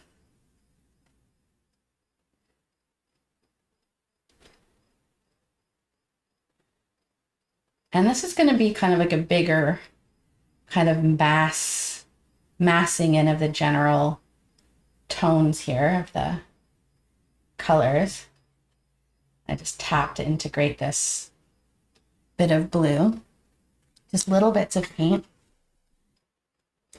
And I don't really want my waterfall. This is kind of the first third, which ends right on the back side of this tree. So I don't really want my waterfall coming too much more over. Maybe we have just a little paint, just a little. I'm going to tap some off on my thumb, and then, maybe just one little stream kind of hitting the rocks and cascading down like this. But most of it's going to sit right here in this area. Okay, so we've got the darks in. Let's do the same thing in our little waterfall in behind, which is going to run kind of from just below this tree here to where we made our little mark here, which is, remember, we had the third line coming up here for this third. So pretty much right where this bush starts to right where this tree starts. And pull some bands down, and you can tap across the top. I'm going to tap across the top of this little pool of water back here too. Adding a little extra of this ultramarine water mist vapor.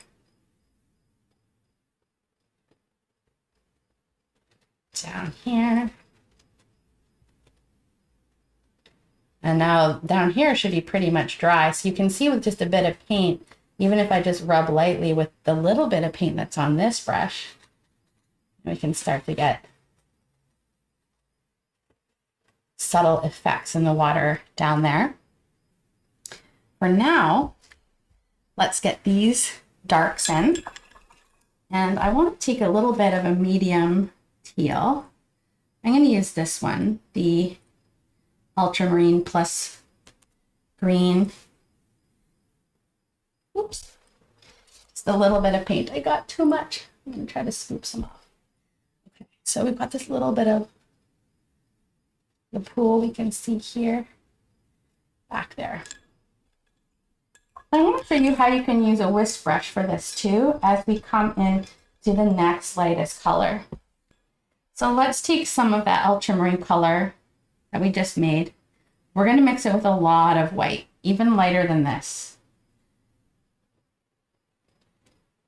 So here my colors are side by side. My dark color, and this one's quite a bit lighter.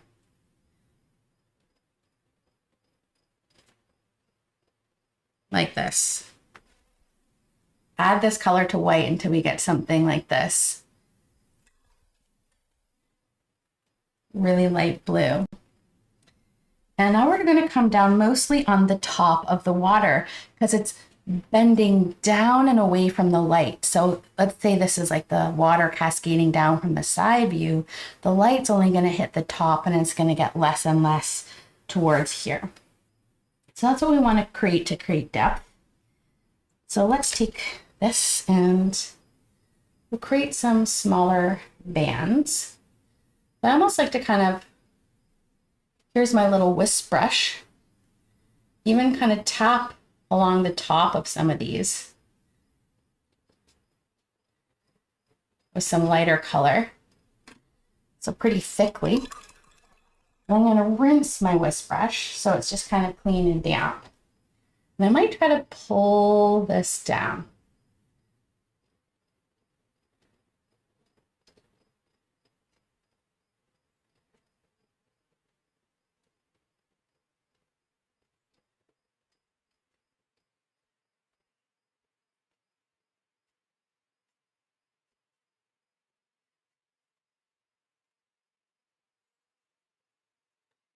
Adding a little more.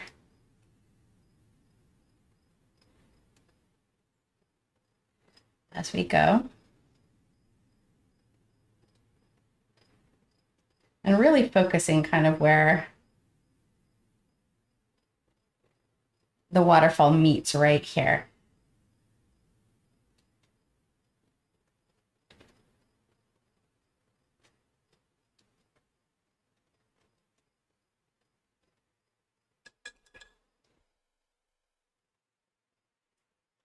Sometimes I'll even pull a few darks up from the bottom.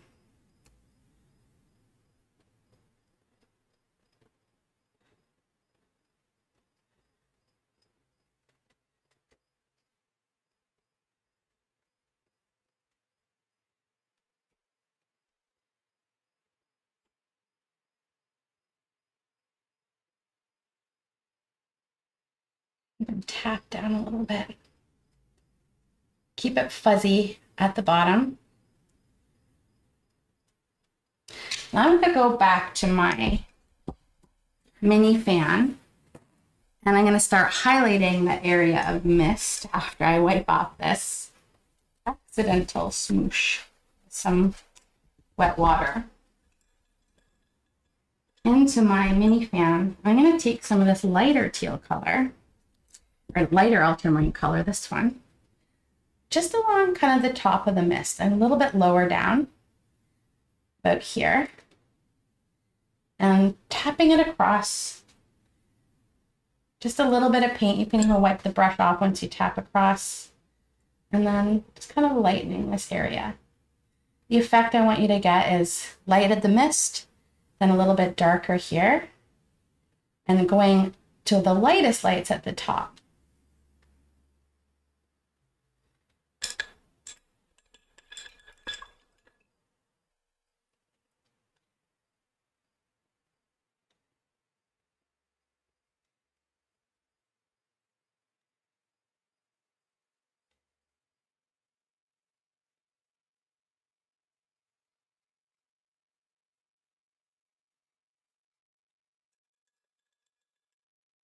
Let's do the same thing with our distant waterfall.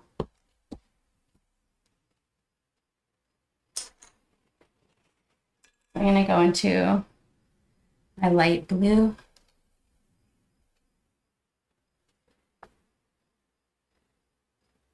Tap across the top and pull down, keeping it a bit lighter at the top.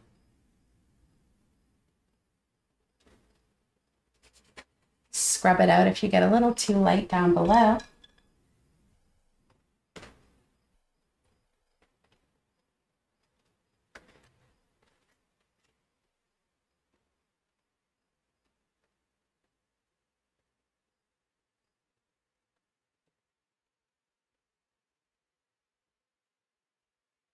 And then we want to lighten.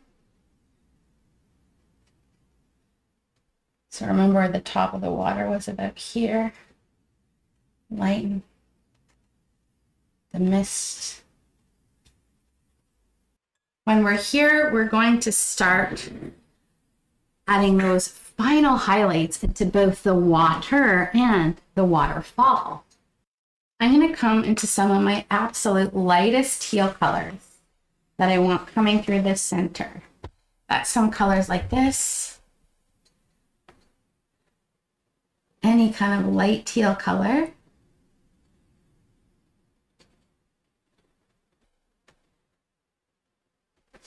And I'm going to tap a little bit under the trajectory of the light here.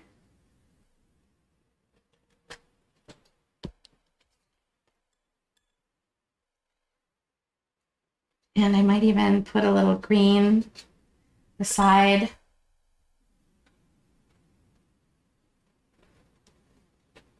Or a little bit of a teal that's just a tiny bit darker.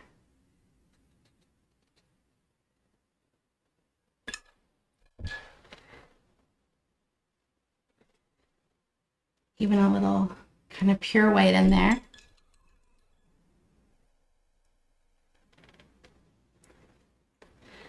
And I'm going to just tap like there's some little waves, like this waterfall is going to be generating a lot of movement. And I want to blend it out into this darker area of water,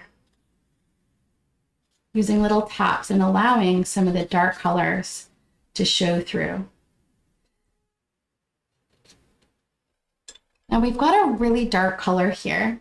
So I'm going to take a teal that's just like a little bit lighter, not super light comparatively, just a little bit lighter than that background color. And I want to start blending this together. It might mean adding a bit more of the green deep permanent to soften some of this dark color in. But we want to get a step lighter than this layer. So just working in these valleys.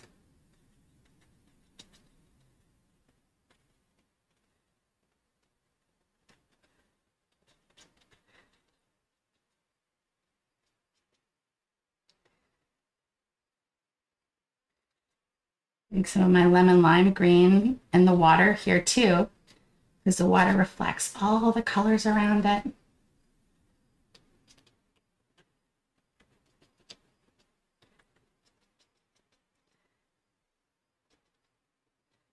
And softening from this light color to this green into a teal that's, I gotta go a bit darker.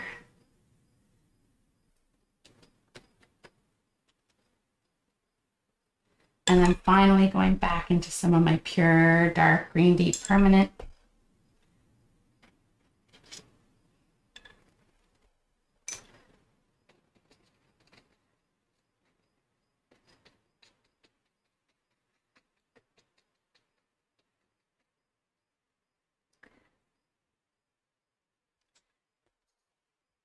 To do some of the final highlights, I might come into that really light sky color, which was white plus just a little bit of cadmium yellow light.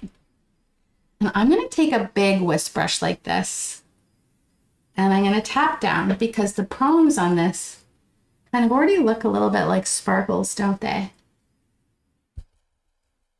But again, that doesn't look natural, so we have to soften the edges of things in nature. I can pull it, I can mess it up, tap extra hard, and I can start kind of working just the edge of this here.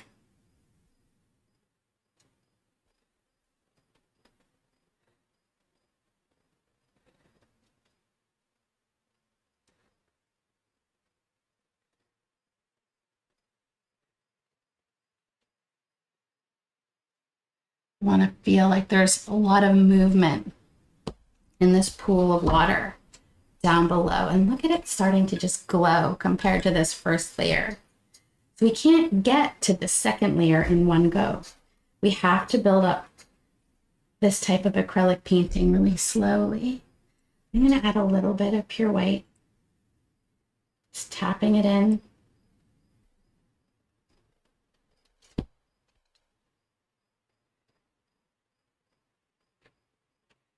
And then very gently pulling it out. I think my favorite brush today is my mini fan.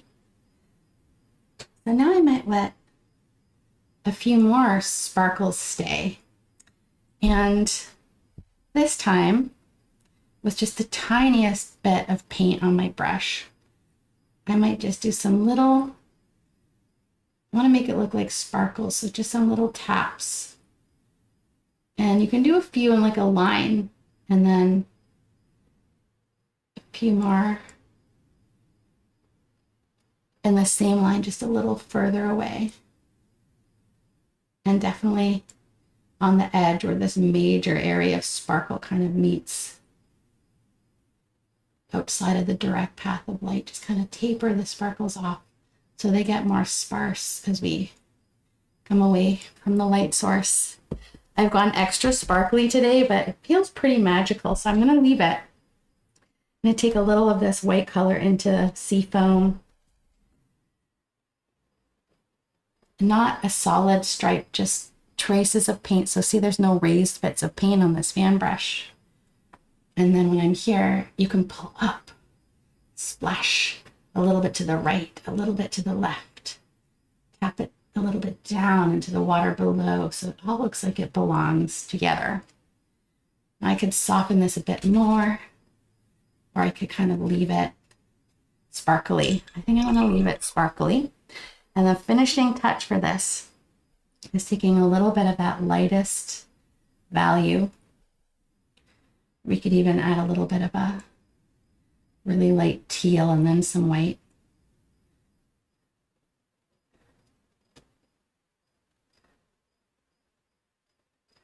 The very top here. So I've gone into a very light teal first. Just want to break up some, I had a lot of solid blue down here, and I want to break it up with a middle value before we get into the biggest highlights. This really light teal here.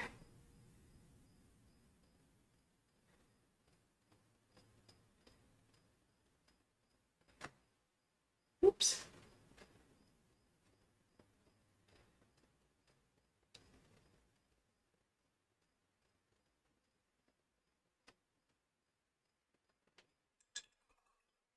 So I accidentally went bloop and got a big blob of paint there, but I'm going to leave it because having the waterfall not go straight down but jet out like this means it's hit a rocky edge. So if the water was falling here and it hit this rock, it would go, it would jump like that. So sometimes leaving those little inconsistencies like this, like if they're an accident, boop, boop, boop, can help make your waterfall bands look a bit more natural too.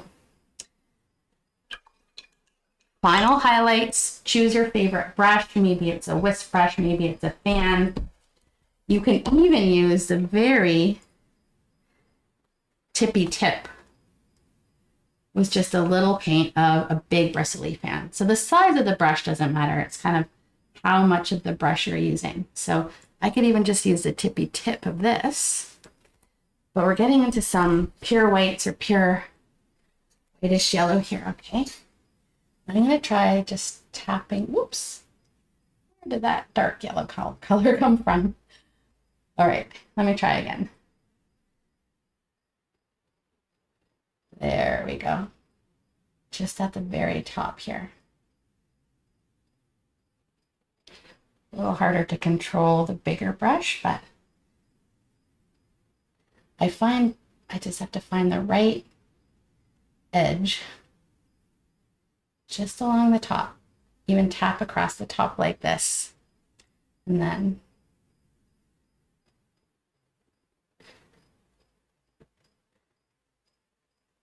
do kind of an all over pull and then angle it down. A bit more pure white in the base here.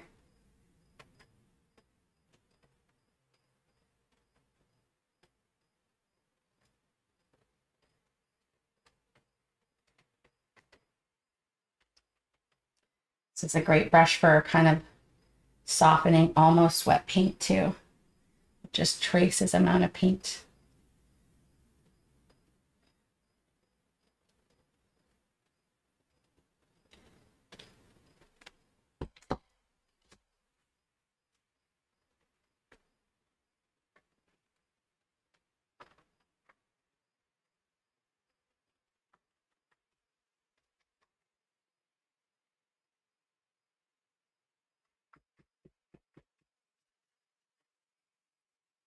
It's time to come up and do the little waterfall pool in a similar way. Start with a really light highlight color down that same trajectory. Add some lighter teals, even some lighter greens in here.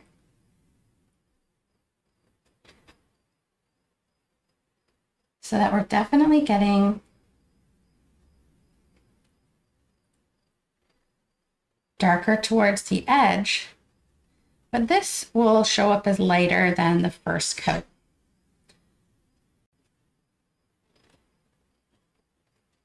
You can even block in a little bit of darks up here. Green Deep Permanent, even a little turquoise blue and Green Deep Permanent together. Vertical blend, working our way up to some sparkles.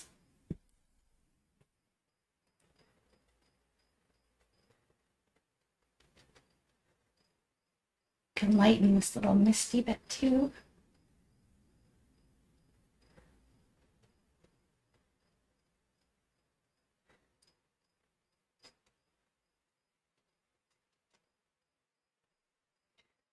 And just remember, I don't want to pull this dark all the way over.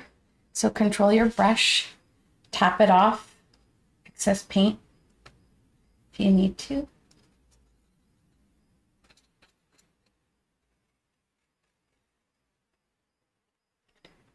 Especially where the darkest color starts to meet these lighter colors. And I like having a little bit of extra green up here. It's super close to all these beautiful trees.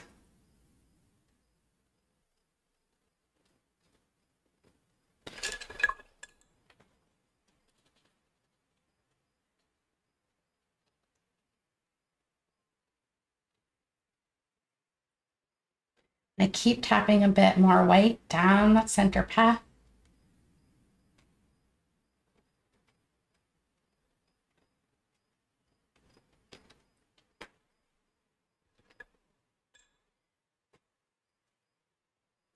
And eventually I want to get to a brush that has some separation, tapping in some more of a sparkly texture.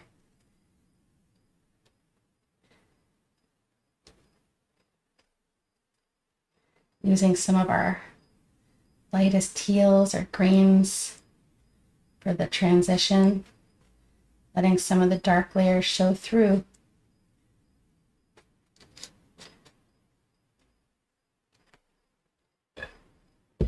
Look at your water from far away, and we should have a nice bright teal colors with these lightest sparkles coming down with this trajectory, give or take. And now we're going to add those brightest highlights into this little waterfall here too. I'm actually going to start with a really light teal, like one of the lightest teals we have.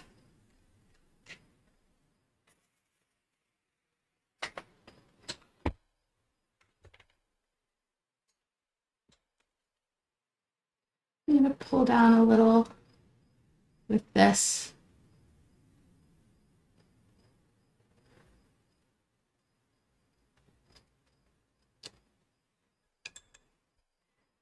I want to get the water in behind. Still a nice deep and dusty teal, but a little tiny bit lighter.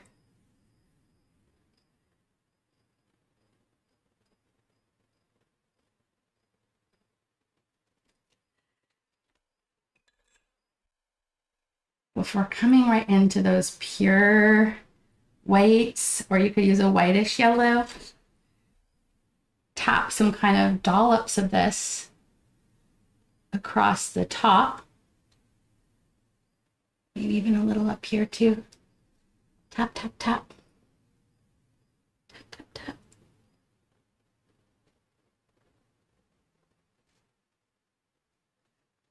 And then pull these down, but not all the way.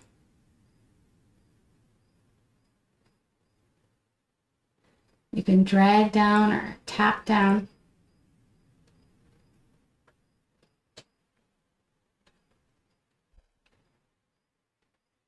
And we want to get a little bit of a really light color into the mist down below, keeping it soft.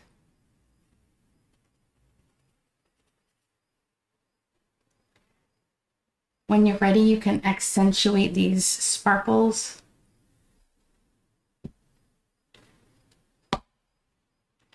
I'm looking from a bit farther away, so I can kind of, if my waterfall shifted a little bit, I use the final little sparkles as an opportunity to make it line up a bit better.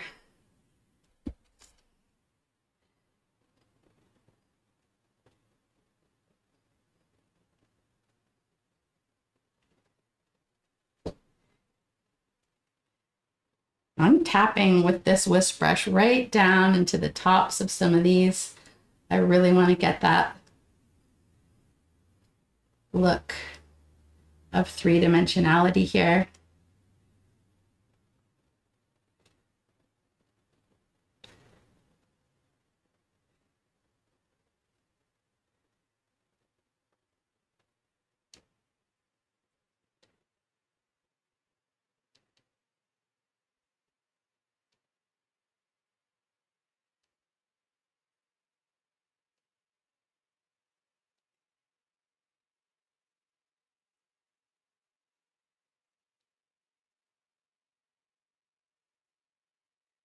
And you can soften color. So if it's feeling a bit unnatural, sometimes just lightly blurring with a finger or a brush can stop it looking from a solid brush stroke to like it kind of belongs in the atmosphere. I do some little lines underneath the landmass to show where the water level's kind of rising up around them. A little bit down here too. So this is a way we can get a lot of movement in our water, in our waterfalls.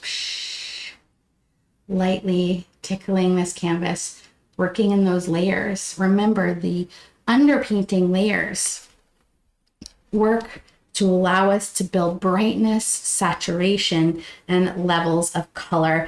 And those are appreciated most in a painting when you look at art up close and you can actually see the dark teal under, you know, the light green and the layers below. Something you can't always see on camera. So visiting an art gallery, looking at those juicy layers is a great way for us to help ourselves understand paintings better as well. We're going to get into these beautiful grasses, mosses, and rocks.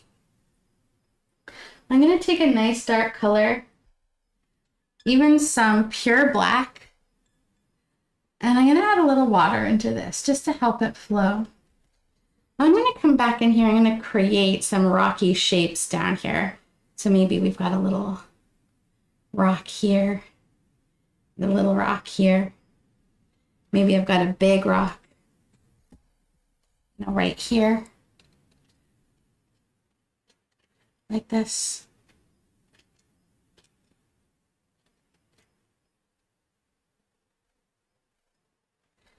And then I want to have another rock coming out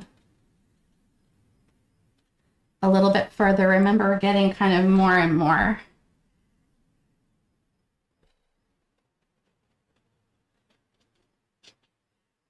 longer into the waterfall as we come up. We've got a big landmass right here, and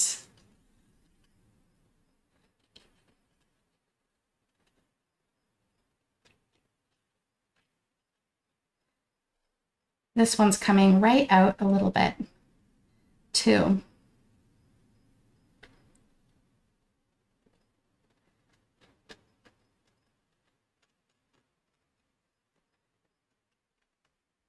Where they hit the water, I rinse off my brush, and I'm just using a little mini fan.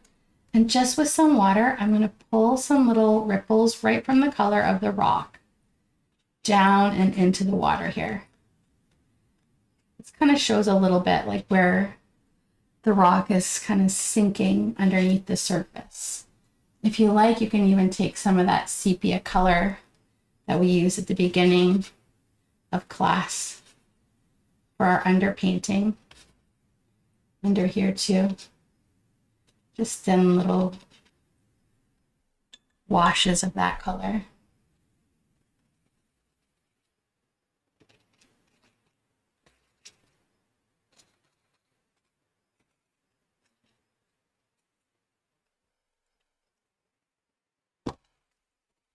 On these rocks, we're going to take a little bit of black and a little bit of white to make ourselves a gray. You can also use some of your homemade grays if you have some, but I want us to use a medium gray color.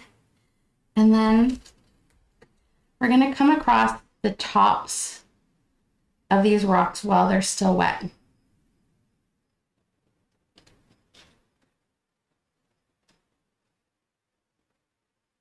Like this. Maybe even a little bit lighter on a few of them. And then we're just going to lightly feather the bottoms into the gray or into the wet black. So just, I want you to lightly pull that line down and into the rock. Like this, just to shape them up a little bit.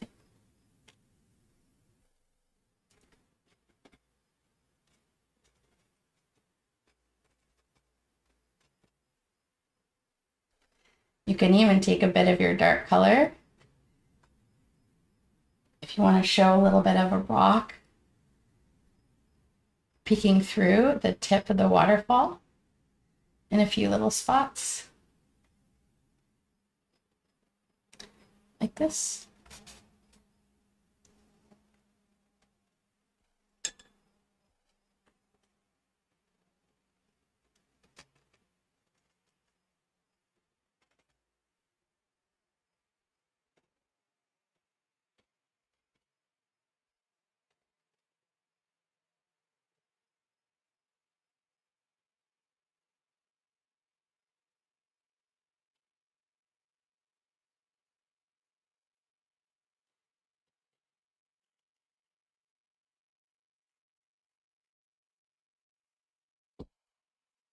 Do a few more on this side here, just right into the black, and just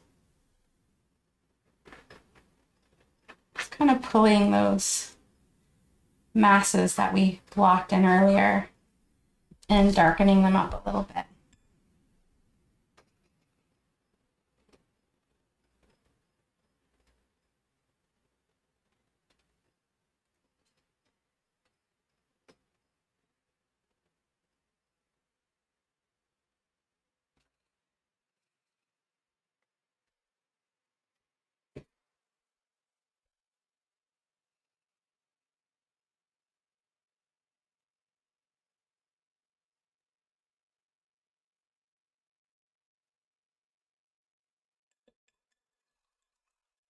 rinse off that brush and use the clean brush and just lightly kind of tickle the edge of that black and pull a few little lines down.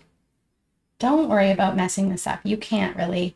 Even if you pull like a huge smoosh of black out, you just let it dry and add another layer of teal on top, okay?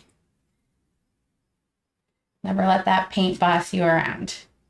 It's difficult to work with, but ultimately you're the boss and you can work it until you're happy with it. I'm going to take a little bit of that gray or even a light brownish gray by taking some of our homemade brownish gray into the tip of the rocks. There's going to be some big old plants on this side, but we never know what part of the rock is showing through, so it's nice to have a few of these details.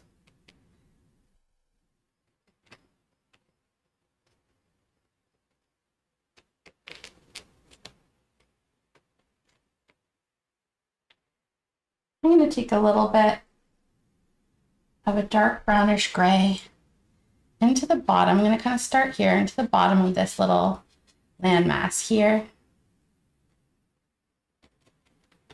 And then this one too. Now, we don't have to fill this whole thing in because it's going to be a lot of grasses up top. We're not going to, like these rocks, we're going to actually see parts of them.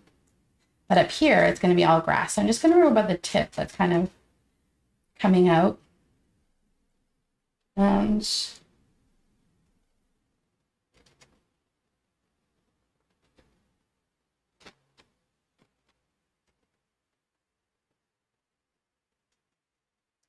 this one's going to come up a little higher, like this.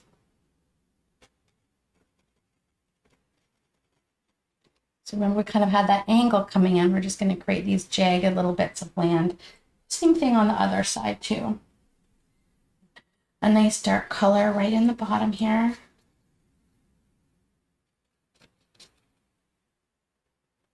And here.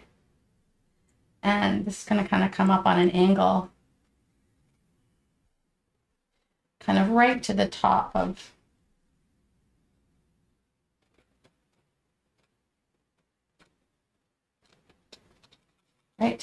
this rock, even a little higher. There's going to be a little plant on there, a little bush. I know it's subtle, but take that brush and just pull a few little lines of that color down with a damp brush.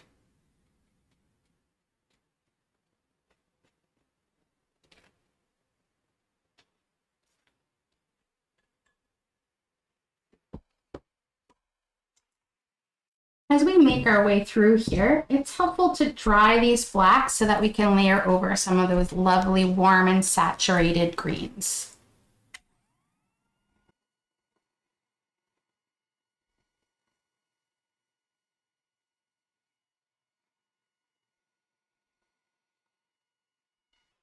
If you remember mixing some of the warmer greens that we mixed up here, we're going to get into these now. So I'm going to take some, this was basically some of our hooker's green with some yellow. A nice warm green, little something like this green here. Okay, so it was the hooker's green with some yellow, maybe a little bit of purple in there, but we want to have a nice warm green and lots of yellow in there. Grab your bristle fan brush. And we're going to come across this hill right here. This hill is going to come up really high, right up to this tree here. And I'm just kind of, you can tap along this for some shorter grasses like this. And you can pull up the edges here. We're going to start tapping a little bit of this down and into here. And along the tip of this landmass here too. Right up and then down. And if you hold it vertically again, you can get some really lovely marks. So like hold it 90 degrees and kind of tap along.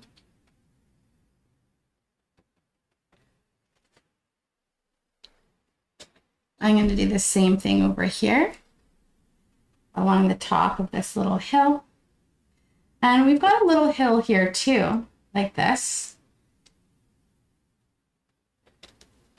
Getting a bit flatter on the bottom, letting the grasses up here grow nice and big. I'm going to take a little bit of my plain hooker's green into here too. And here as well, kind of at the bottom, light amounts of paint.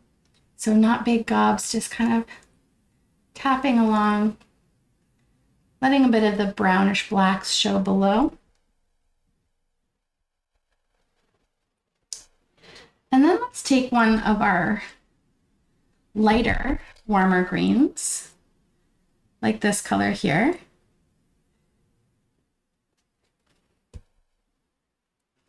And I'm going to tap across the top of this shape, a little bit across both, like with the brush 90 degrees to start. And then I'm going to pull up and down a little bit.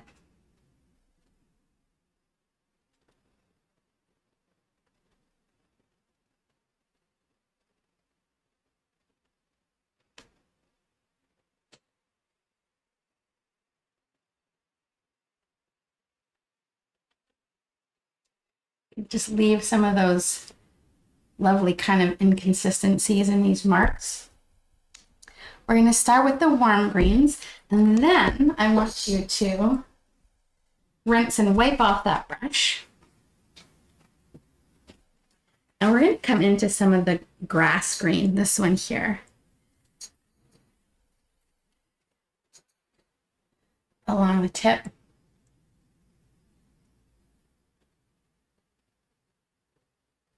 Along that top edge.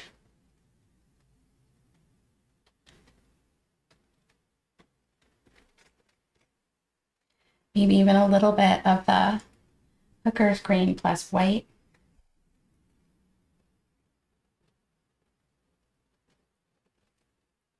And we want it to get a little bit darker towards the bottom.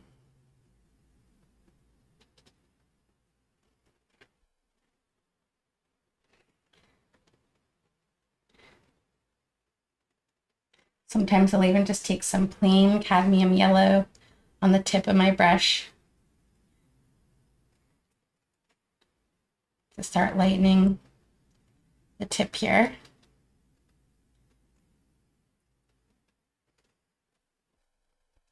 And now I'm going to come into some of my plain cadmium yellow light, and I'm going to really just use a very small edge of this brush. I want to just make some really fun organic marks in here on the very tip, like this. And here's with my brush with a lot of paint. As this brush starts to run out of paint, I'm going to come back in here and I'm going to tap over these again. I'm going to kind of blend them a little bit down, a little bit up, and moving from these lights to these darks is going to help create the look of light shining down and hitting the tips here. So if you really need to darken, you can grab just a bit of that plain green deep permanent or some hooker's green down below. Even grabbing a little bit of brown at the bottom if you've lost all of kind of the rock a little bit. Just going to break up those textures. Cadmium yellow, some of the warm greens building up these layers. Any of your medium greens look really nice in here too. to transition between the shadowy areas and where it's really light at the tip here. See, the tips of these are really light.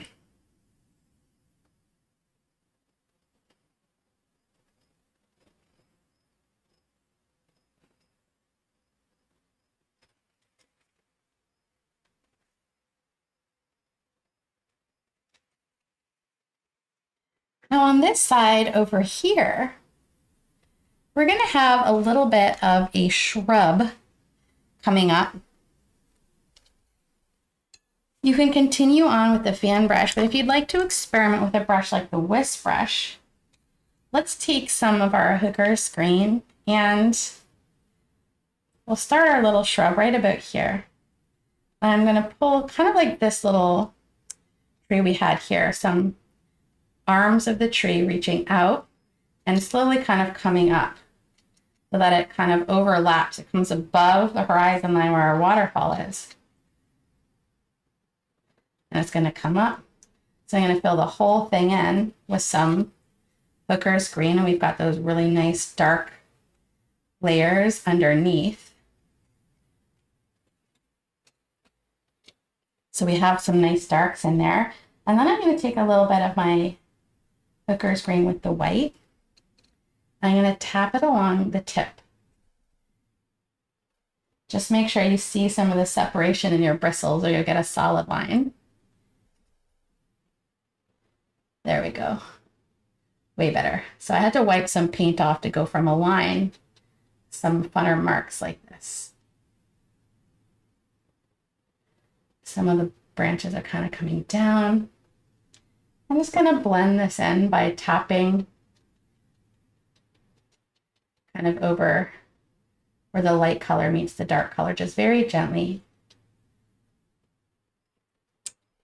And we can come into some of our plain cadmium yellow light here over the very tips, or we can start with the lime green and then move into the yellow.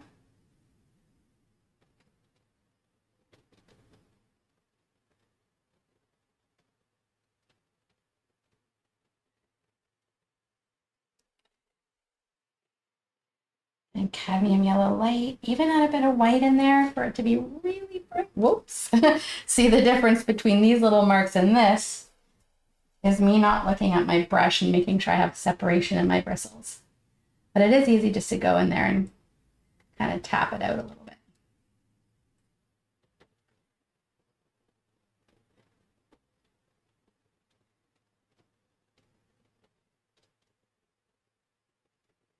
And I might take a few of these. I'm going to go for the lemon lime greens, a little bit at the tips of these bits of land that it's sitting on. Maybe a bit of this warm green too. These greens up here.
We're moving down into the lower rocks. So let's grab some of our hooker's green and let's tap along the top of this rock. And then we're going to come up, pull some long, these are like long grasses at the edge of this falls.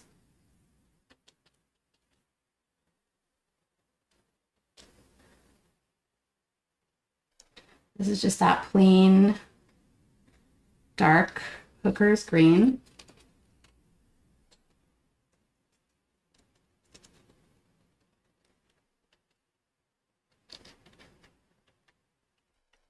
And then we can take a little bit of, I'm not washing my brush, just a little bit of white into some cadmium yellow medium hue.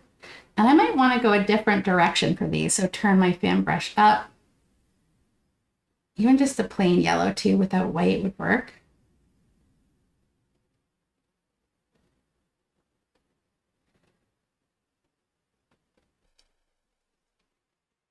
A little bit of this bright lemon lime green in here too.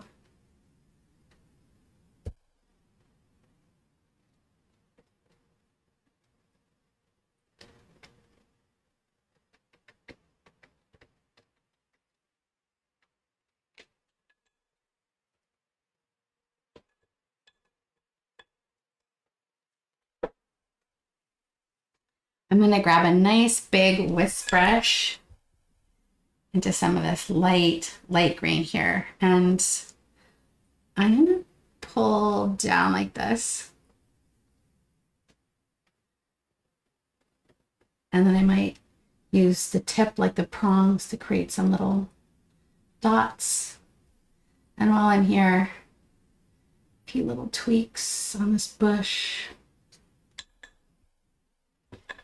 I might even add some water into this yellow color and see if I can get a little wash. So really, really runny color.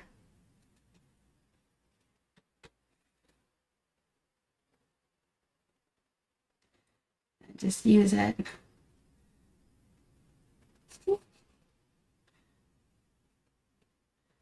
In a few spots. There's so much water in here.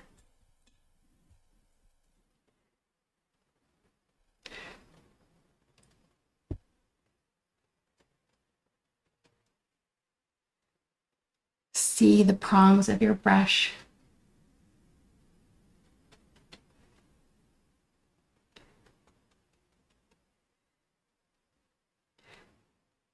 Just kind of tweaking the highlights at the tips of, ooh, that is too much paint.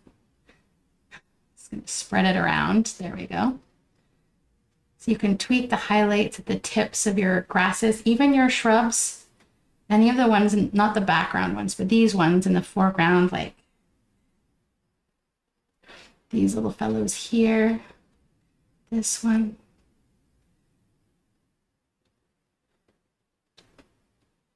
Again, you can pull down or arc, and then you can use the top to tap up.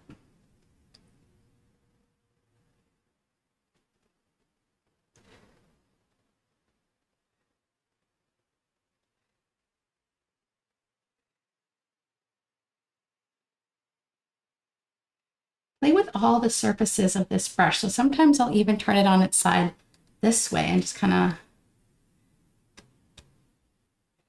see what it can do.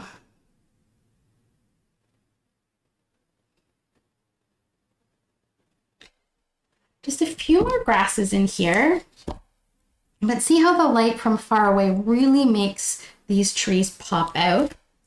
We're going to do a few more little mounds of grass down here, and we'll add some moss onto our rocks. So starting with that plain dark hooker's green without any white in it. Let's decide where we want some of these little sections to be. I might have a big one right here. I'm going to let this rock show through. So I'm going to try to peter this out up here and just use some small taps. And maybe another little section right here.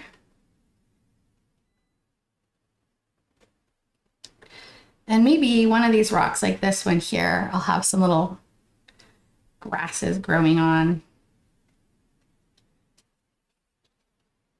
So darks, the mid-tone could be some of our plain cadmium yellow. It's just going to mix right into the green. So if I come along the top here, I can tap. And then there's this guy here too. And this one here. So first identify the tops, and then we want to blend them in. We could take another color like our limey green in between the two.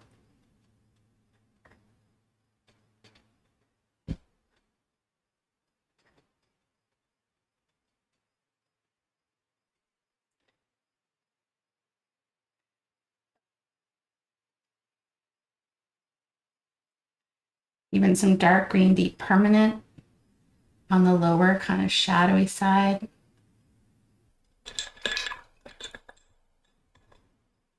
Maybe some of that pure cadmium yellow light at the very tippy tops.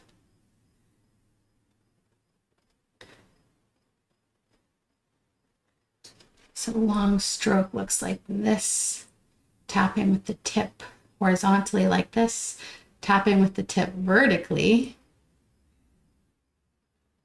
Looks like this.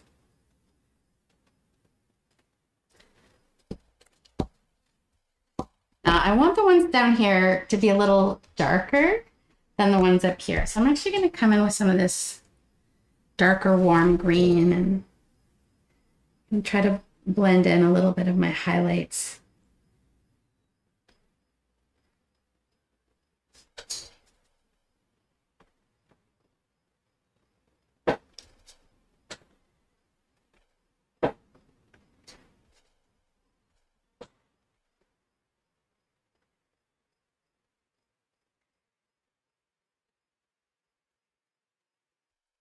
So see how darkening these ones makes these ones pop out a bit more. And we want these ones to pop out because they lead our eye right into this area for our birch trees.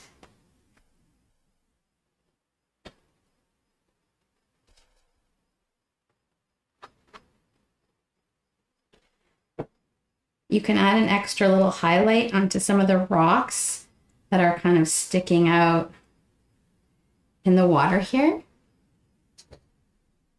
Or even tap in some moss and say some hooker's green with just a little white. A lot of kind of moss growing on these deep forest rocks.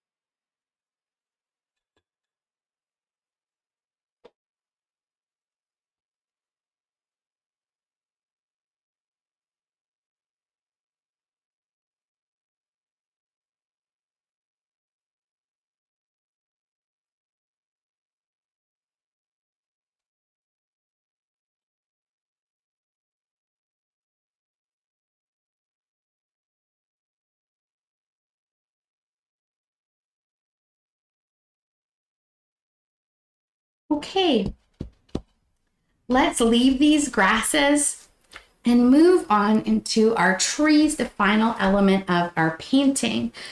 Now we want to have some of the foliage in behind the trees and then some coming over, but these are trees going way back. So we're going to pull on the canopy before we pull the trees on top. And we're going to do this with one of my absolute favorite techniques, sponging. For our foliage, I'm going to bring these center bands on here so you can kind of see where it sits. So they come in towards the middle of the painting, but it does open in the middle here. So I'm going to just take a pencil here and kind of rough in where the foliage is going to sit. You know, so here is this third here. Right at the edge of the tree, right at the edge of this tree. So the foliage is going to roughly kind of fill in an area that comes down towards our tree line. It kind of comes down in a stipple kind of pattern towards the tree line here.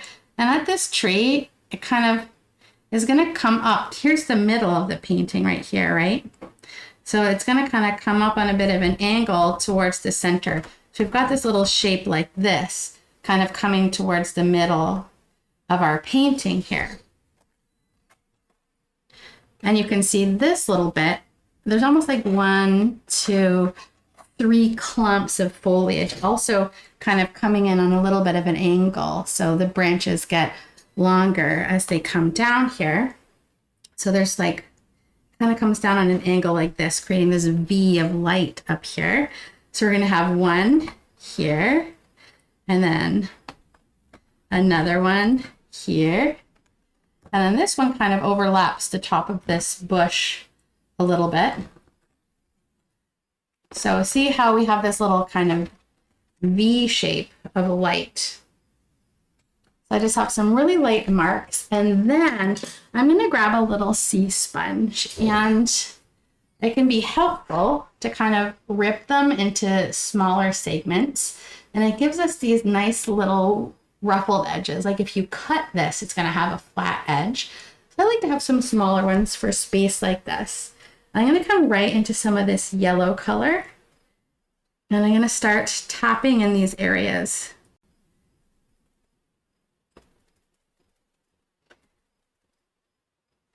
Maybe even a little of that lemon lime green in there too. Okay. Have a little bit of sky showing through at the end. And I kind of just hold my little sponge and really try to control it, especially at the ends here, you know. Where did that blue come from? Always exciting when we're painting. You never know what's going to happen. Like random smudges. All right.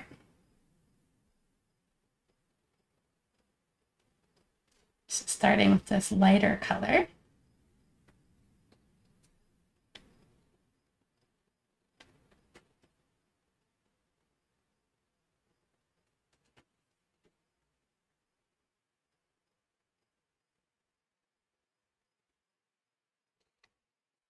And then on this one too. If I push harder, I fill in a lot of area. And if I push really lightly, like at the tips, I'm going to get a mark that's a bit more sparse.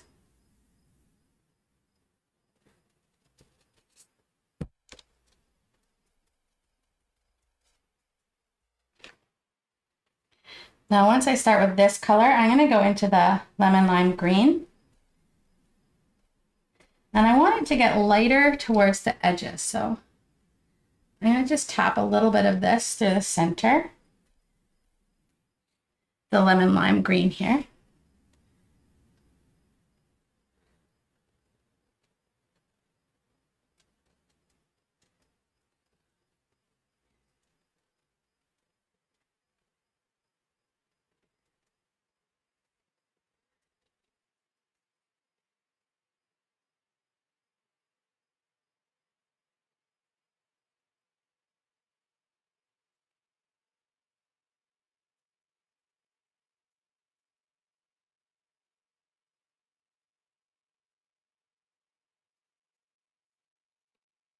And I definitely want to have some really true darks in these as well, but I do have to dry this. Otherwise, we won't be able to achieve the really, really bright darks.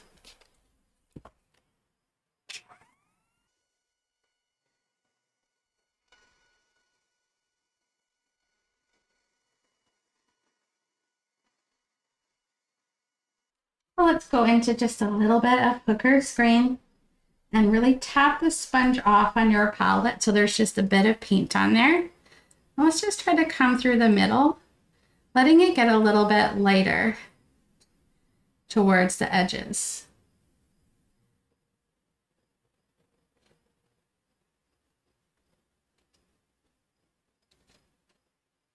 Sometimes I'll even come into a bit of cadmium yellow.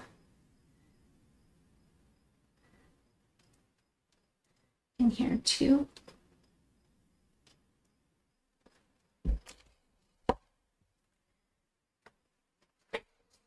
And now I'm going to switch to my fan brush for the final tweaks.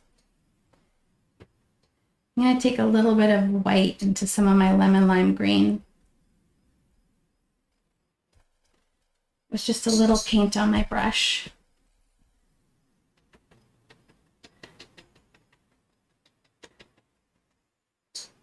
I'm just going to refine these edges.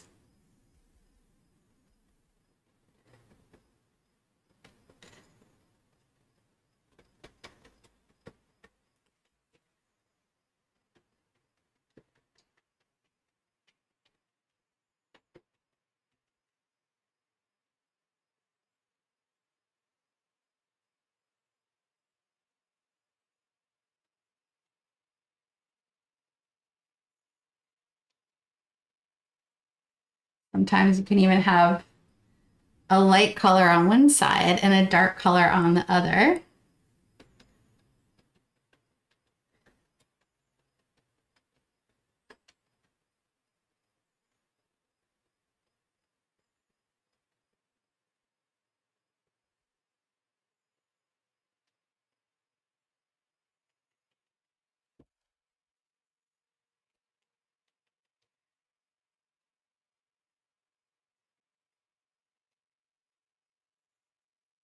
Using my lightest color.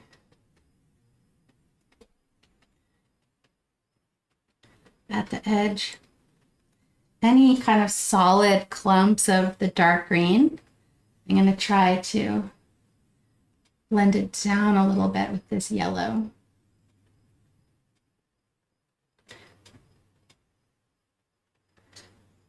So you can add the darks into the lights and the lights into the darks. We just want this kind of stippled pattern. Okay, and you can mix in between greens, like medium greens, hooker's green plus white, or this beautiful lemon lime green with a little white. I'm going to break up this space a little bit more.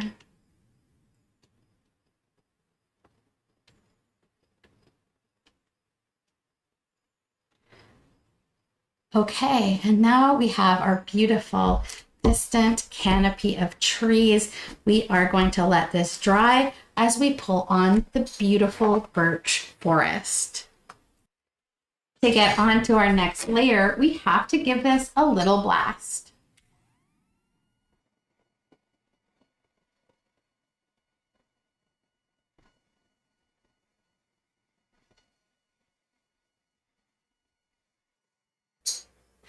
Make sure that these are nice and dry.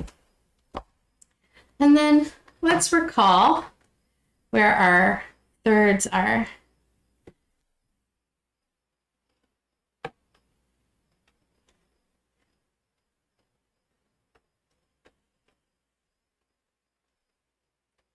So here are our thirds, and our trees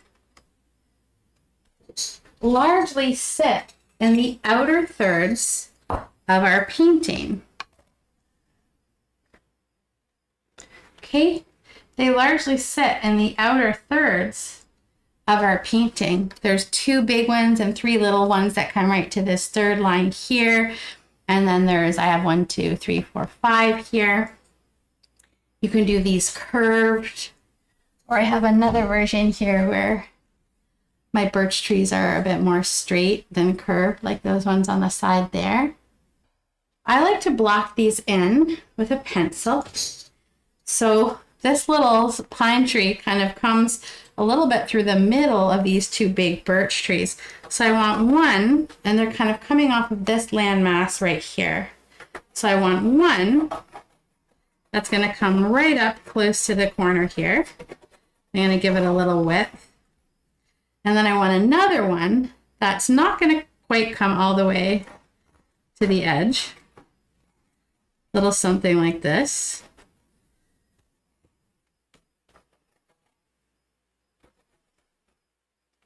And then I want to have a few more little birch trees that are growing out of this landmass in behind. So maybe we'll go nice and close. You could do 2 or 3. They often do grow in clumps together too. Maybe I'll have a little one growing in behind this bush. Okay, so just some little lines to represent the trees on this side. And then let's do the same thing on the other side. So these are kind of coming in behind this bush that's growing here. So I might have 2 big ones here. 1, 2, and then I'm going to have 3 little ones. So I'm going to do the one on the very end first. 1, 2, 3. So this is going to be where the birch trees sit. We're going to build these trees up in layers to really give them that 3-dimensional feel, like they are round trees, like they're round trees. We're going to start with the darker values here. So let's come into some of this ultramarine blue mix, like this dark one. Ultramarine blue. Let's add a pinch of brown. So it's a nice kind of dark color. We're basically mixing this color. And let's start filling in these trees here. Just a nice base coat of this color. I'm going to mix a little more.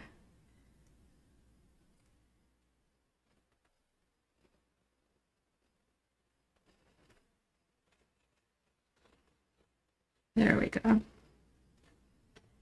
Birch trees don't have enormous roots in the same way that maples or oak trees do. They tend to just get a little tiny bit wider towards the roots. Now let's do this second tree here. This one I'm going to cut up a little bit at the bottom where there's going to be some foliage growing over top. This one I'm going to have coming over top of the other one. And up we go.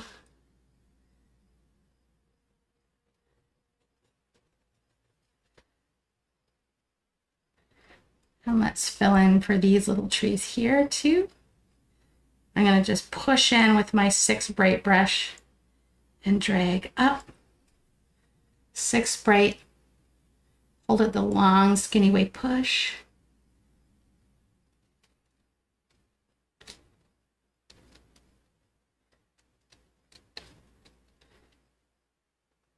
One.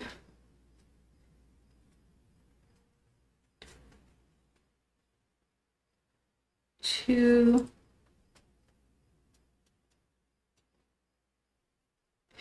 And maybe a little skinny one kind of growing in behind this little bush here.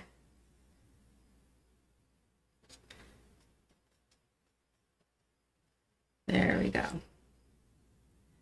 3. Let's do the same thing for the trees on the other side.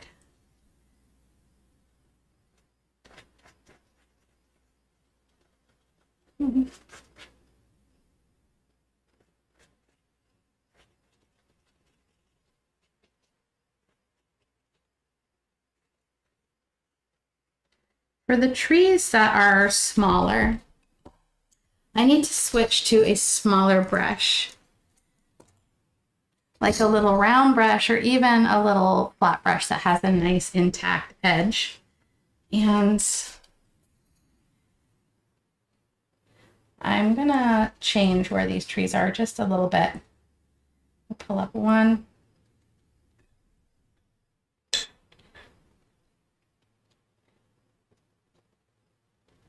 So getting a little skinnier now. And then 2.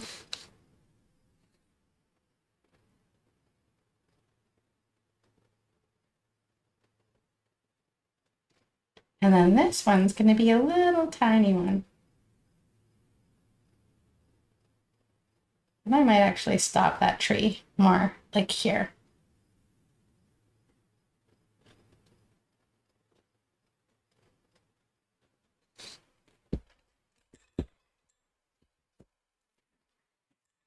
Now I want you to take a little bit of ultramarine blue and a little bit of phthalo blue into some white to make a much, much lighter blue.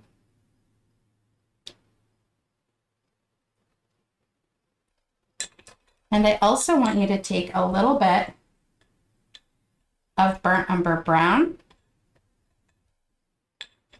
So we're going to use this lighter blue in 1 minute. Now I want you to take a little bit of burnt umber brown, a tiny bit of white in it. So a nice kind of medium brown color. And I want you to pull a little bit of this brown through the right-hand side of the tree. It's a bit of a brown plus white.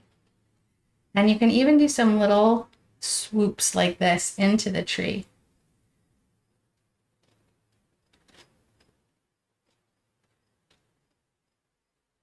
Kind of blend this color in a little bit. On these distant trees, you can just wiggle a little bit of this brown in there.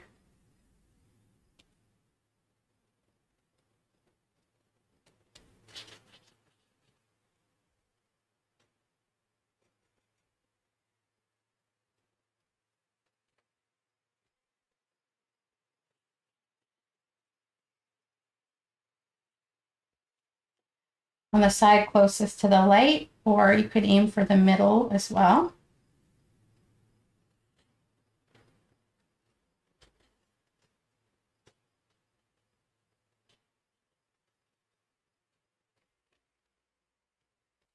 Now I want you to take that light blue that we just made. It's kind of a very similar to our sky color, maybe just a little bit darker.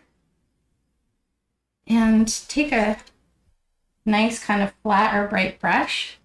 And I want you to pull a little bit of this light blue color on the opposite side of the lightest highlight. In terms of three-dimensional objects, this is called reflected light. When we have a round object, the light is going to be hitting, our sun is coming from here, so it's going to hit more the right-hand side of these trees. Because this object is round, we have some light reflecting. So think about it kind of curving around like this. The light's hitting it here, but because it's curved, it's getting a little bit on the back side too.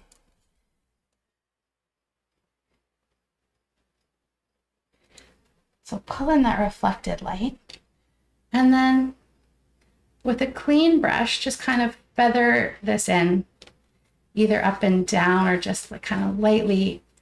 We want to work at softening this edge into the inside of the tree a little bit. Oops.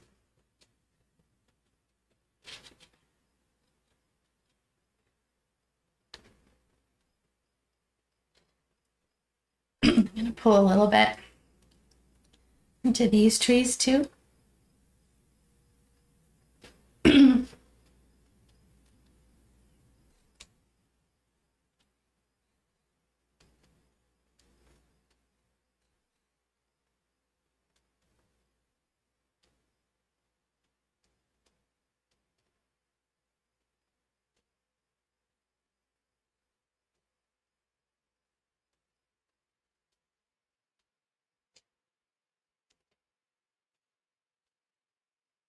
And to at least the big ones on this side.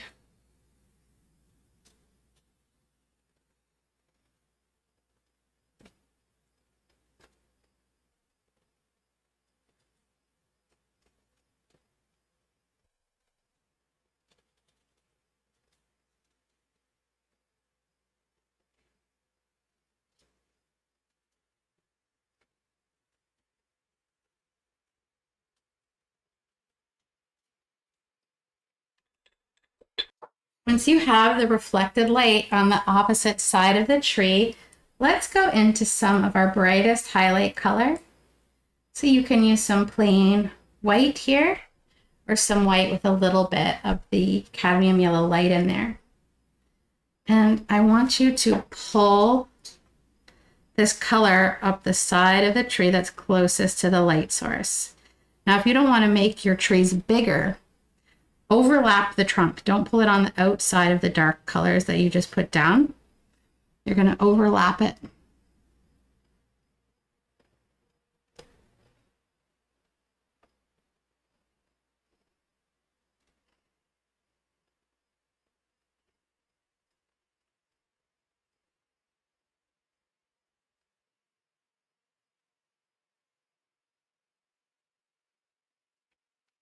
And then just like with the other highlight, we need to integrate it into the tree. So I want you to pull it in. Use the side of your brush or just pull in.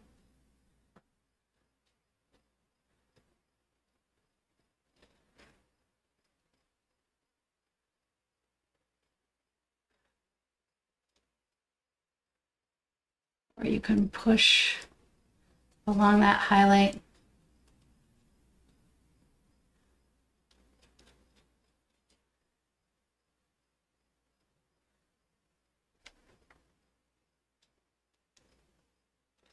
Sometimes I'll add a little more paint on the edge.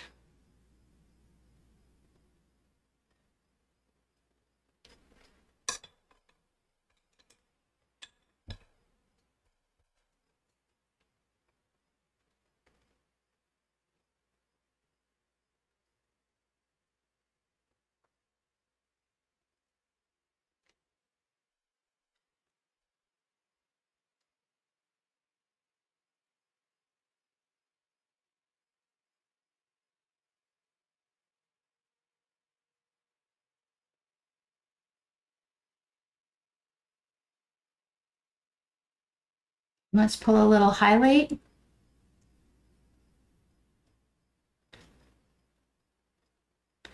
Along our other birch trees here too.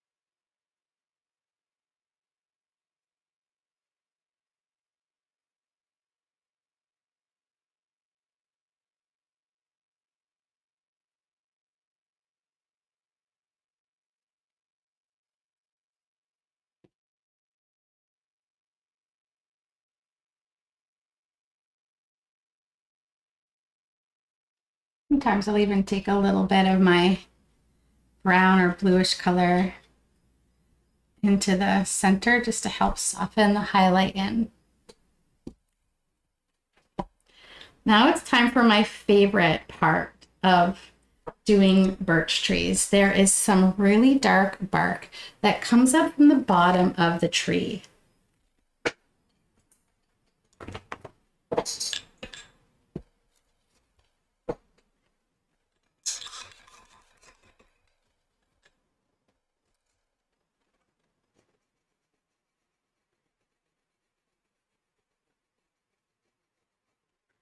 I'm just going to make my tree a little bit thinner here by using a damp brush and kind of pushing this edge in to get it really wide there.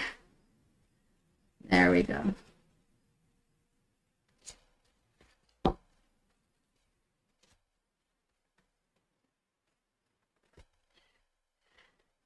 Start by coming into some of your plain burnt umber brown, and I want you to tap, you can use a brush like this bright brush, into the bottom of the tree.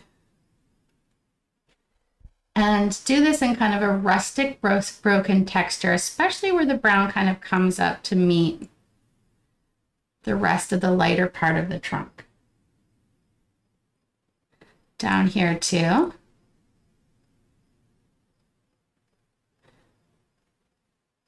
Can leave a little bit of that reflected light on the opposite side, so it's a little lighter over there.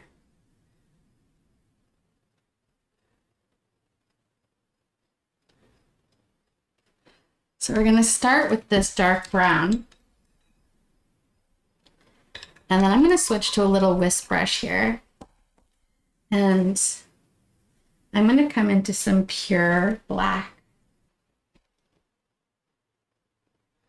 And I'm going to use the whole side of my brush, and I'm going to create this broken texture into the bottom of this tree here.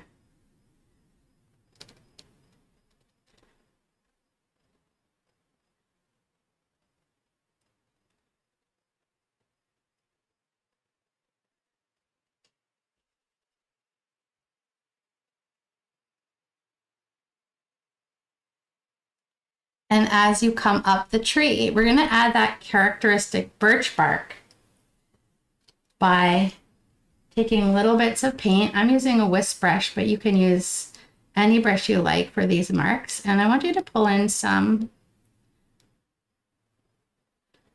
black texture. They can be little lines, they could be little circles. I really want you to have fun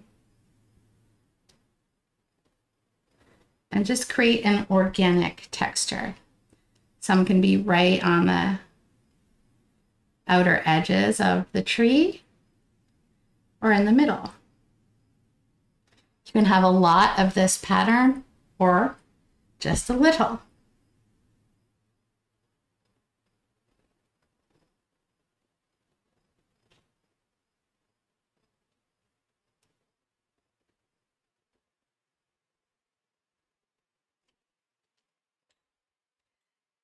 When you've done one, I'm going to add just a tiny bit of water to my black.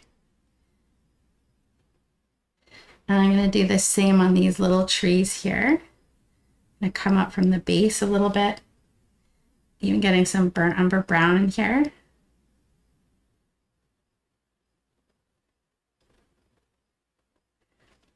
And then right into that black.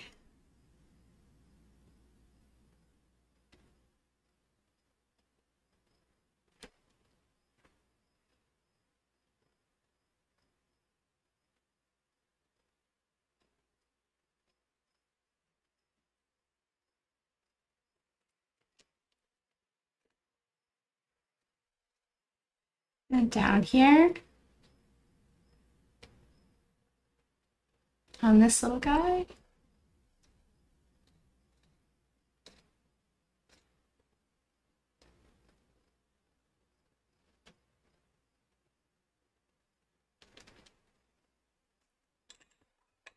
Now while we're here, go ahead and grab a really small round brush and add a whole bunch of water to some black.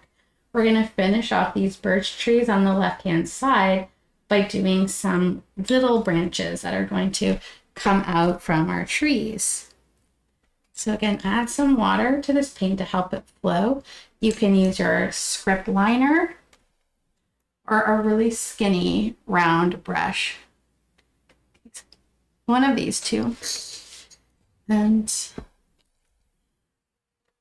I might start right here, right from this tree, and then I'm going to pull the liquidy black up and off.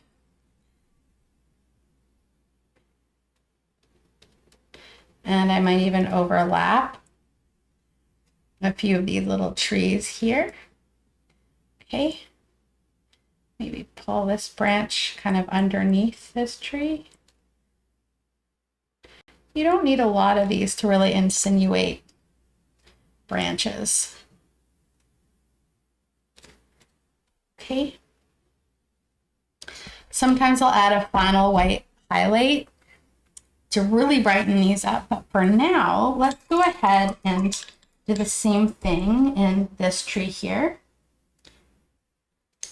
We're going to come along with some of our brightest highlight color and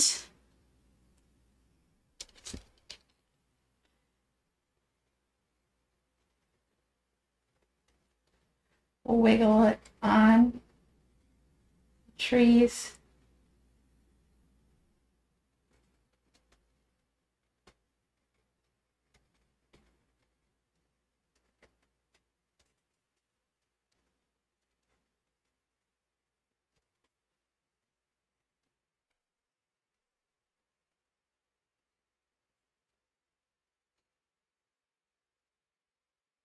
Going right over top and then softly trying to integrate this in.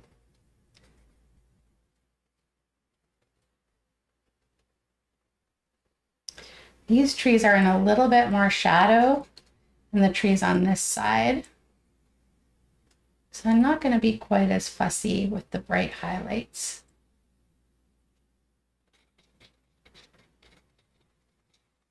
Just going to soften this line a little bit.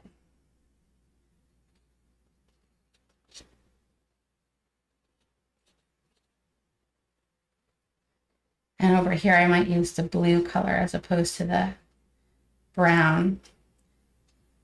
Cooler colors being more shadow than the warm color.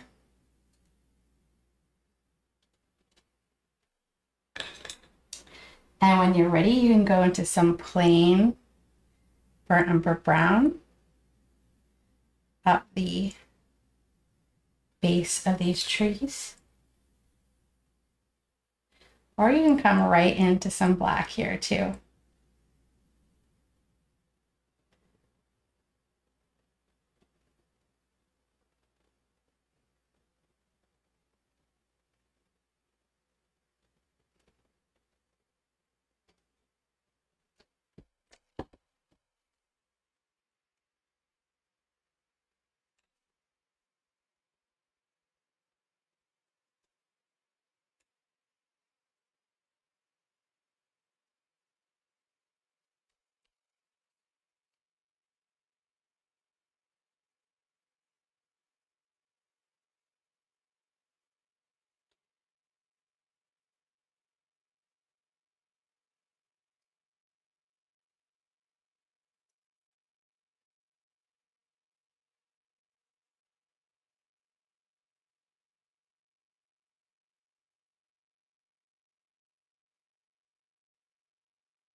When you're ready to finish off these trees, go back into your zero round brush or your script liner, and I'll use my script liner this time. For that script liner, you want the paint to be really runny so this brush can really absorb all the paint. So I like wetting the script liner and then making sure the dark color I use is as runny as ink so that this brush can really sop it up.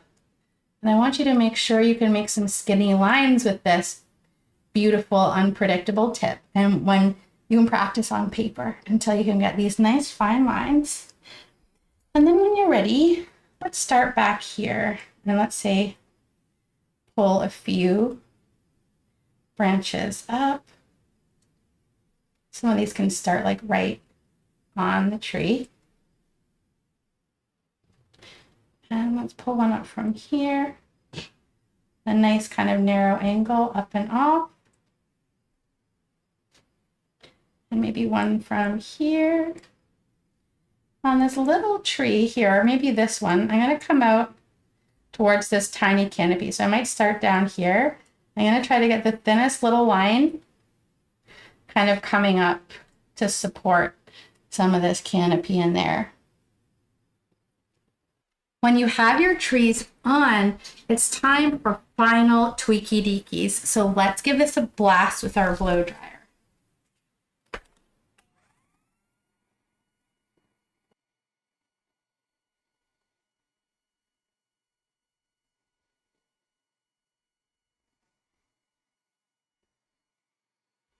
For the final tweaks in this painting, we're just going to play around with some of our values. Like I like making these little plants overlap this tree right here and right here. Sometimes I'll stipple just a few leaves over top of these trunks, add a white highlight there. Take a look at your sparkle. Zone into your own painting now. And I want you to do whatever tweaks you feel would really pop your painting. So I'm going to add a little highlight.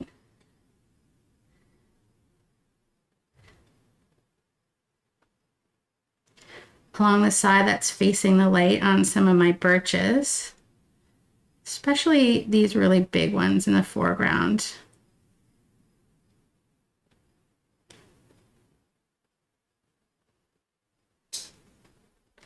Giving a bit of that reflected light on the trunk of this tree to show that it's coming over top of the other one.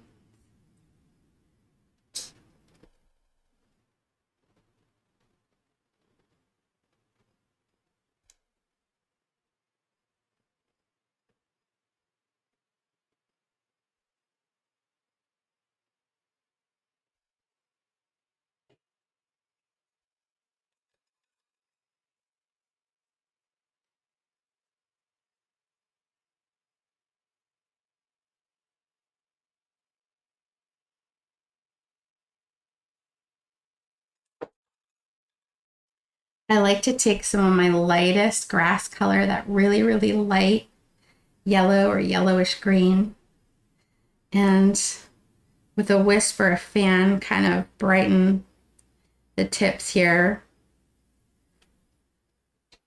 And with a slightly darker color on the hills, kind of peeking through and behind a little bit. Kind of pull some of these greens up and over the trees. Like this.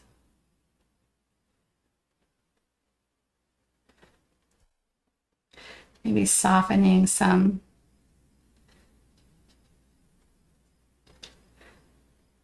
other greens in behind.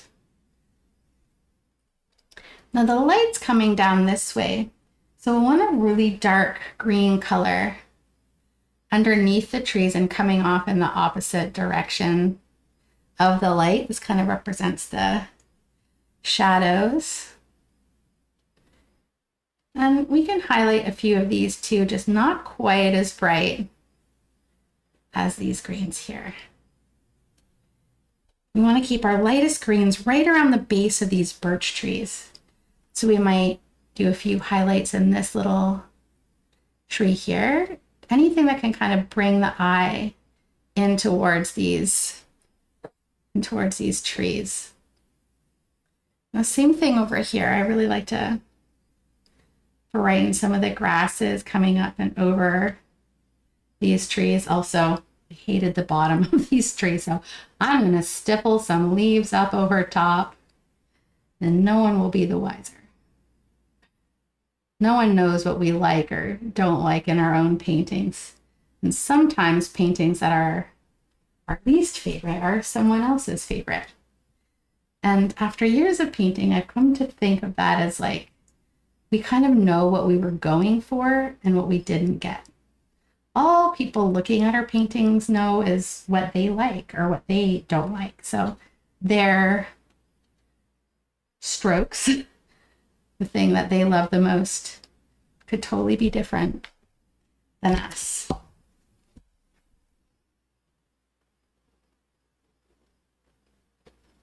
I like to remind myself of that whenever I'm feeling down about a painting. Actually, one of my least favorite paintings I was going to throw away was one of my biggest sales.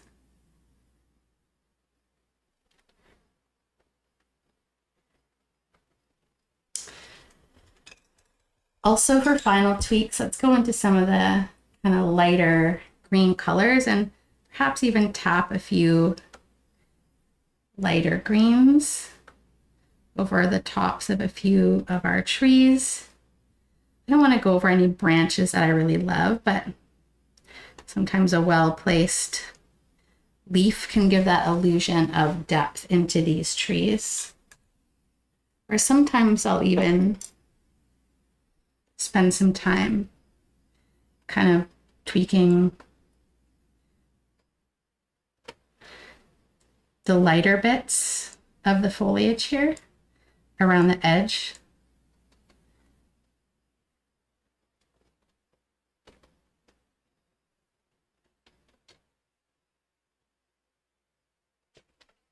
Now, another thing you can do to help at the very end, and without being able to, of course, you can share your painting in our sharing group and ask me questions there.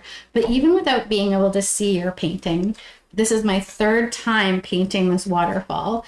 So I have had to, I'll show you this version too, come in with my sky color and do a few little holes and openings in between here with the blue because I got a little too carried away with the foliage. So back to that sky blue, which was pretty much this color here. It's just white with ultramarine and phthalo blue. With this really light color, I'm going to try to match it close enough-ish. And it was really pastel. I might just kind of do a few.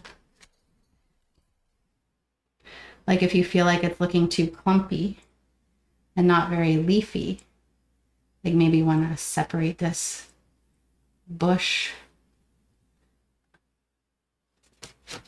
a little bit from the tree canopy, or just a few like up in here can make it look a bit more natural, especially around the tips.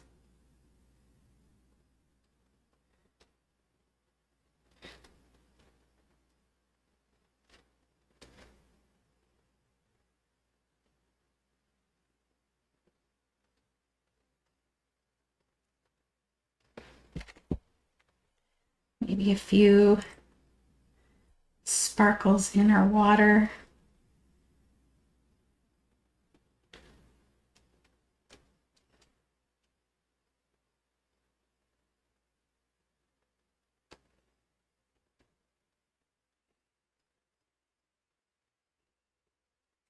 When you feel like you're finished, sit back, relax, and roll your shoulders because you just finished painting your summer forest waterfall.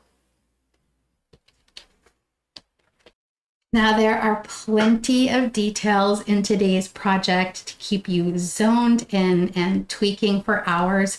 So feel free to sit back, relax, and enjoy just staring at your painting. If you're ever feeling discouraged, sometimes it's best to put the painting away and then come back to it with fresh eyes. And the reason for that is, again, when we're painting, we're really trying to capture something specific. Oftentimes something different happens, and if we get really attached to what we were trying to do, sometimes we miss some of the beautiful things that happened in the meantime, and it can leave us feeling discouraged and not seeing the beauty that's right in front of us. So put it away for a night if you're feeling discouraged and come back to it. Or try taking a picture of your painting. It can really help with those final tweaks.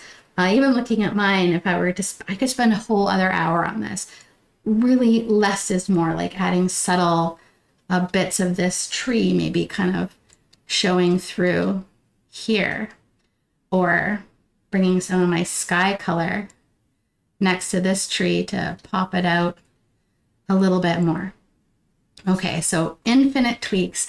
Be gentle with yourself and have fun with it, because sitting down to practice your skills and taking some creative me time is a little respite from your everyday life, and that is really what painting is all about.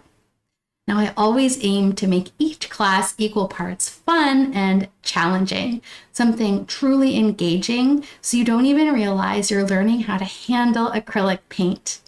Again, be gentle on yourself and enjoy the process.